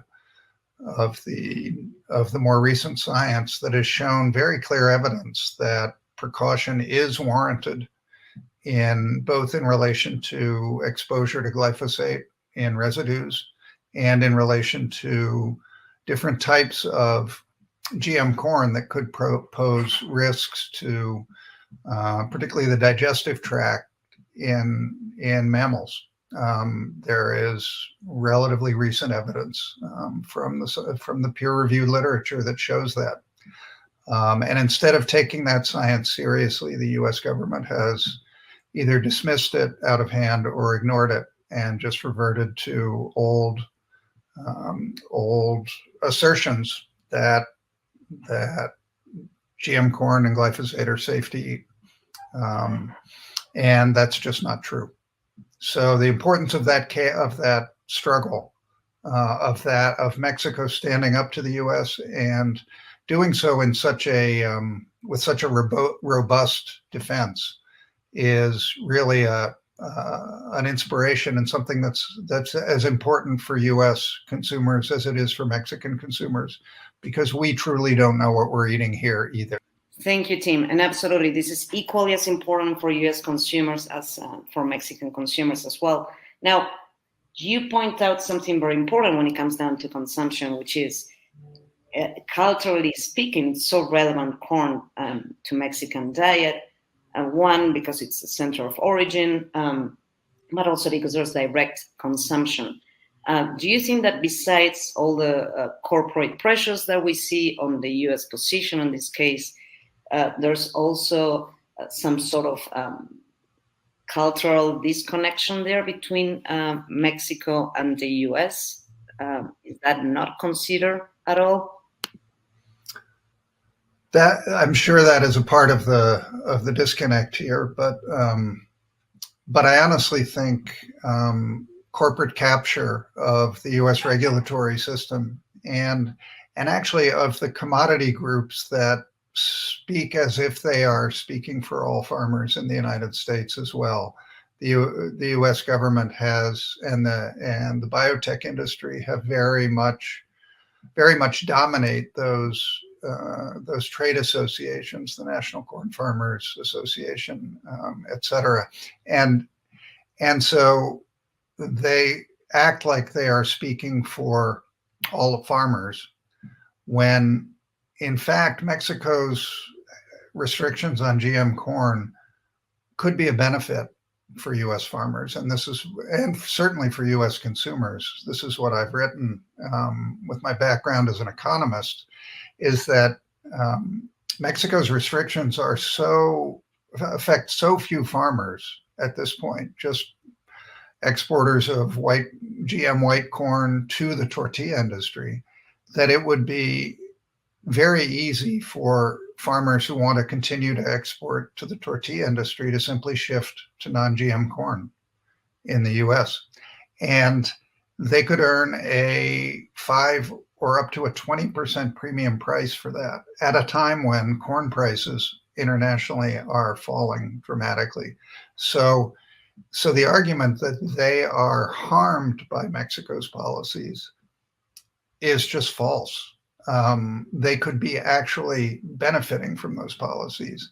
And if that in turn had provoked a greater market and demand in the US for non-GM corn, that would be a benefit to all of us here. as I said, we really don't know what we're eating. And the evidence every day, some new study comes out that shows another risk of glyphosate, another risk of consuming ultra-processed foods. And the U.S. has not taken a precautionary approach in its regulatory process. It has rushed products to market and sped the regulatory process to allow companies to get their products to market without adequate safeguards. We would all benefit from those safeguards, and I'm hoping Mexico's strong defense and impressive research from CONACYT, the National Science Agency, has been really, really important. And I'm hoping that we can bring that to light and bring it into the discussion in the United States of food safety. Thank you, Tim. Absolutely. There's a robust, body of evidence of the harms of pesticides. CONACYT has done a great job about that. And I wanted to ask you, there's, you mentioned in the beginning of this conversation, there's an argument of the lack of science from Mexico and all this. But, there was the panel actually asked about 10 NGOs and experts from Mexico to present arguments and to present cases on why there's a harm to health. There's also a lack of cultural disconnect, but there's also as well a robust body of evidence on why the corn dispute should be favorable to Mexico. Were you, as part of IATP, involved in those conversations? And maybe if you could tell the audience a little bit more on how the panel was formed and what that process was all about?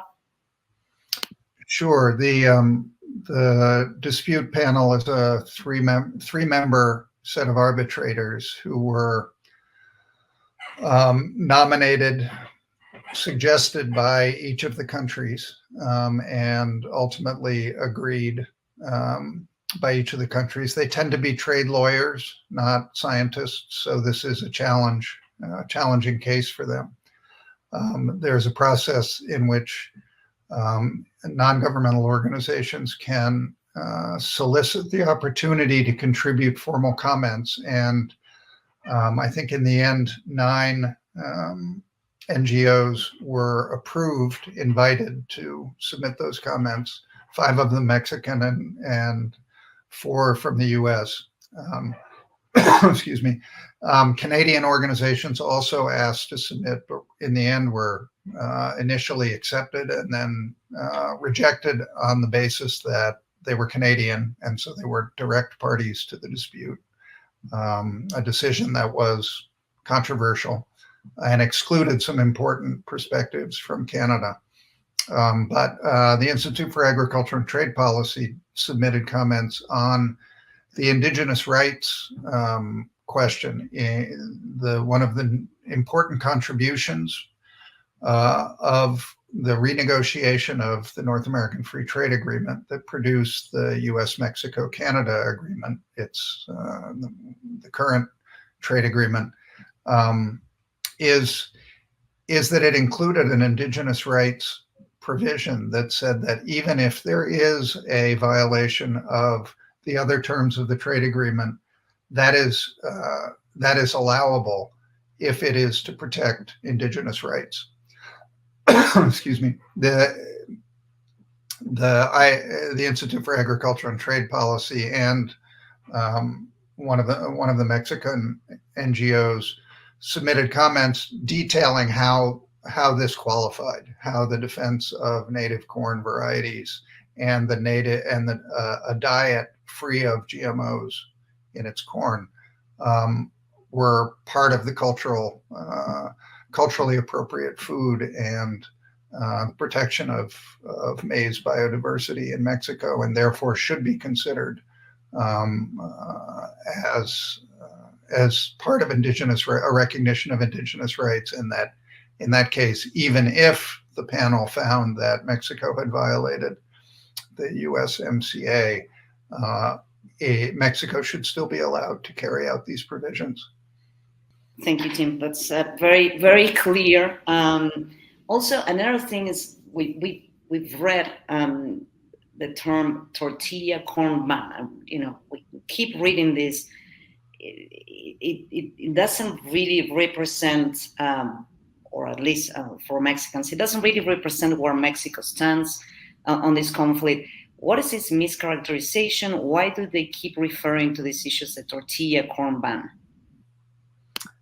I'm glad you point that out. It has been an unfortunate, I mean, the U.S. files its case, its complaint, and it gets to use whatever language it wants to describe what it's objecting to. It chose to object to, not to the glyphosate restrictions, interestingly, but to the restrictions on the use of GM corn in tortillas and the tortilla masa corn chain, and to the part of the decree that called for a gradual substitution of non-GM corn for GM corn in feed, animal feed, and other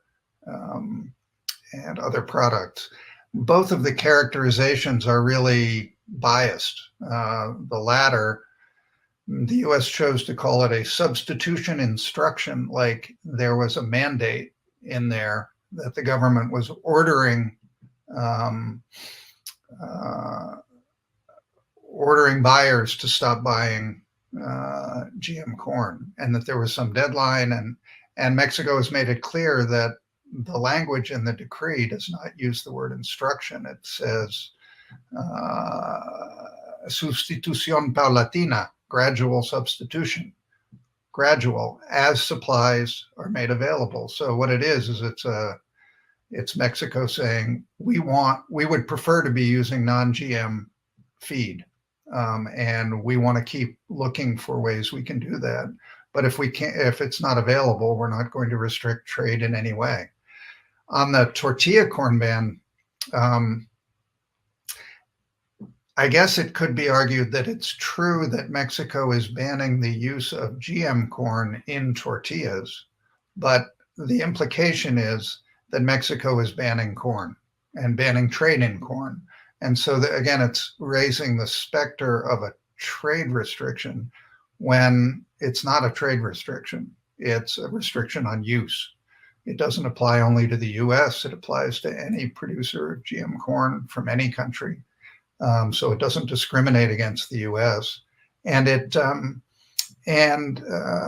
it, as I said, barely affects US producers. There are very few producers who are exporting GM corn, white corn, to the tortilla industry. And those producers have the option to continue exporting corn if it's not GM. So GM corn continues to flow to Mexico. GM white corn continues to flow to Mexico, just not to the tortilla industry. So this idea of a tortilla corn ban makes it sound like a trade restriction when it's not a trade restriction at all. Thank you for explaining that, the importance of words and terms. Absolutely. Mm-hmm. So, Tim, where do you see this going? What's happening next? Are you hopeful that this will be resolved in a favorable way? What's your instinct? But more than your instinct, what's your research and your experience and your different sources of information? Where is this dispute heading to? You know, it's very difficult to know. I think most of the people I've talked to feel like Mexico did a masterful job defending itself and defending its policies. But that said, and I think they definitively showed that they have science on their side. I think the biggest, I warned someone, a journalist asked me in the US, you know, wasn't it good that Mexico was being forced to to step up and show that it had science. And I said, be careful what you wish for. They have the science, and now it's going to be public, and it's going to shine a really harsh light on U.S. biotech and U.S. regulatory processes, and that's what's happened. So Mexico really, I think, won the battle on who has the science. The U.S. looks terrible in its in the ways it tried to respond, and now that said, everyone knows that these trade agreements are written to benefit multinational firms. That is kind of why we have these agreements, is because multinational firms wanted more reliable rules of trade that would benefit those who are trading internationally. And so the rules are written to benefit multinationals. So are the dispute panels. They don't tend to include food sovereignty advocates. They tend to include trade lawyers who are defending free trade and free trade agreements, and that's their experience. So it wouldn't be at all surprising if by some reading of the letter of the law in the agreement, a group of three arbitrators ruled in favor of the United States. But the dispute won't end there. And that's, I think, the important thing for everyone to realize.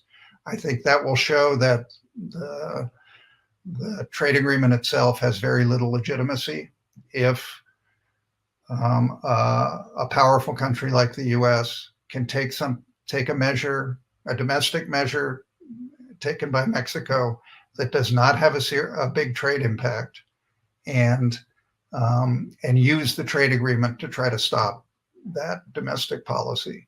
That will be a flashing red light on any other country that thinks about signing an agreement with the United States. That if the U.S. can use these agreements to just undercut our domestic policies, then we should not sign these agreements. And the legitimacy of the USMCA itself gets called into question. Even more important, the new government has said that it has absolutely every intention of continuing these policies. And in fact, they're included in the constitutional reforms currently being discussed in Mexico. The exact restrictions that the presidential decree includes. So the dispute, the policy won't end, the struggle won't end. Mexico will not accept GM corn. They do not want to eat GM corn. They don't want to eat glyphosate poison in their tortillas. And I don't think the U.S. is going to be able to make them do it. Thank you very much. And you're right. I believe the cultural battle has been won by Mexico, but the corporate takeover and the pressure of the agri-food lobby is just too strong. And finally, we know that there's a continuation of the policies here on the Mexican side.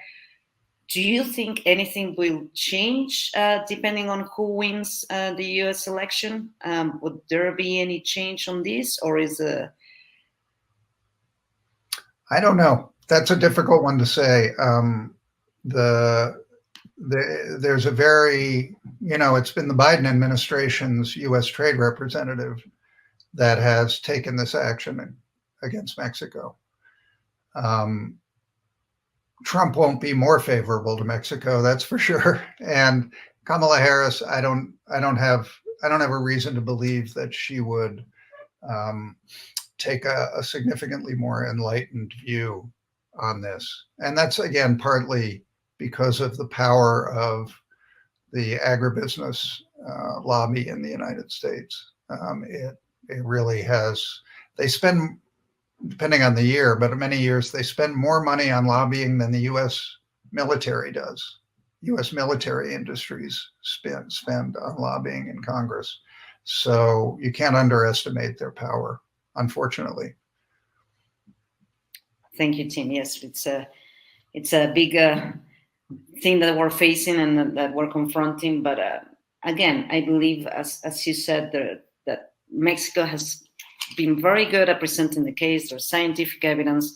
There's a robust body of evidence of the harms of glyphosate.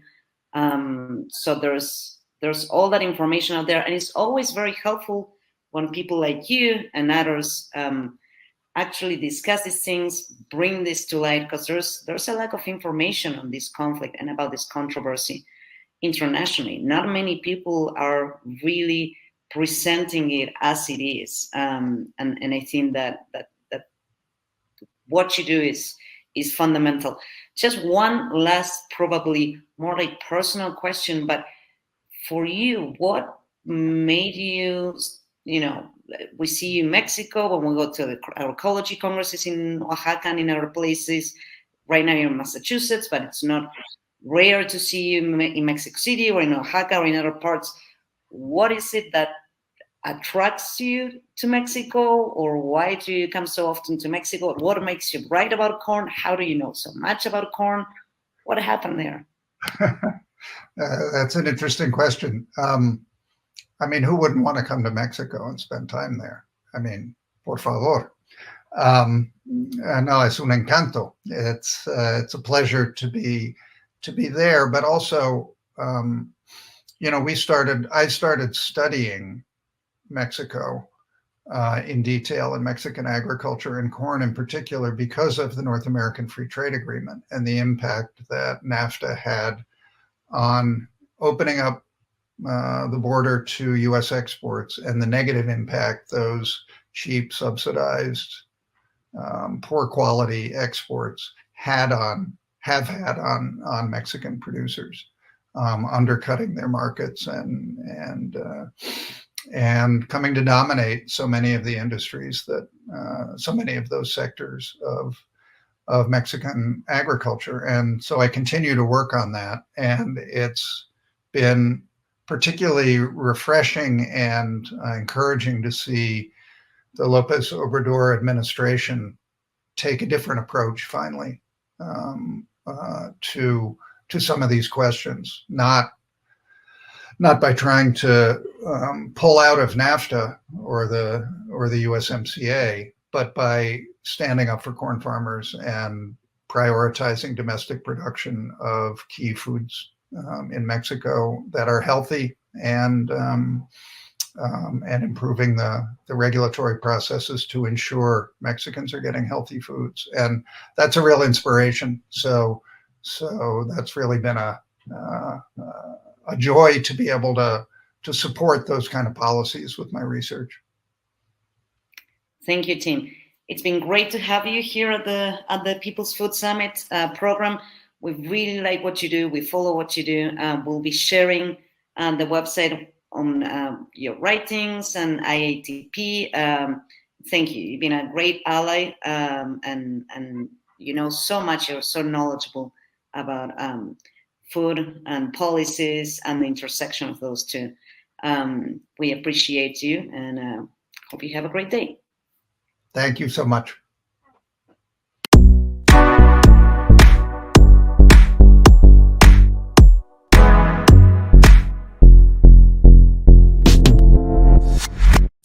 Thank you so much for watching the U.S. program of the People's World Food Summit, and let's stick with it. Let's go on now to Latin America.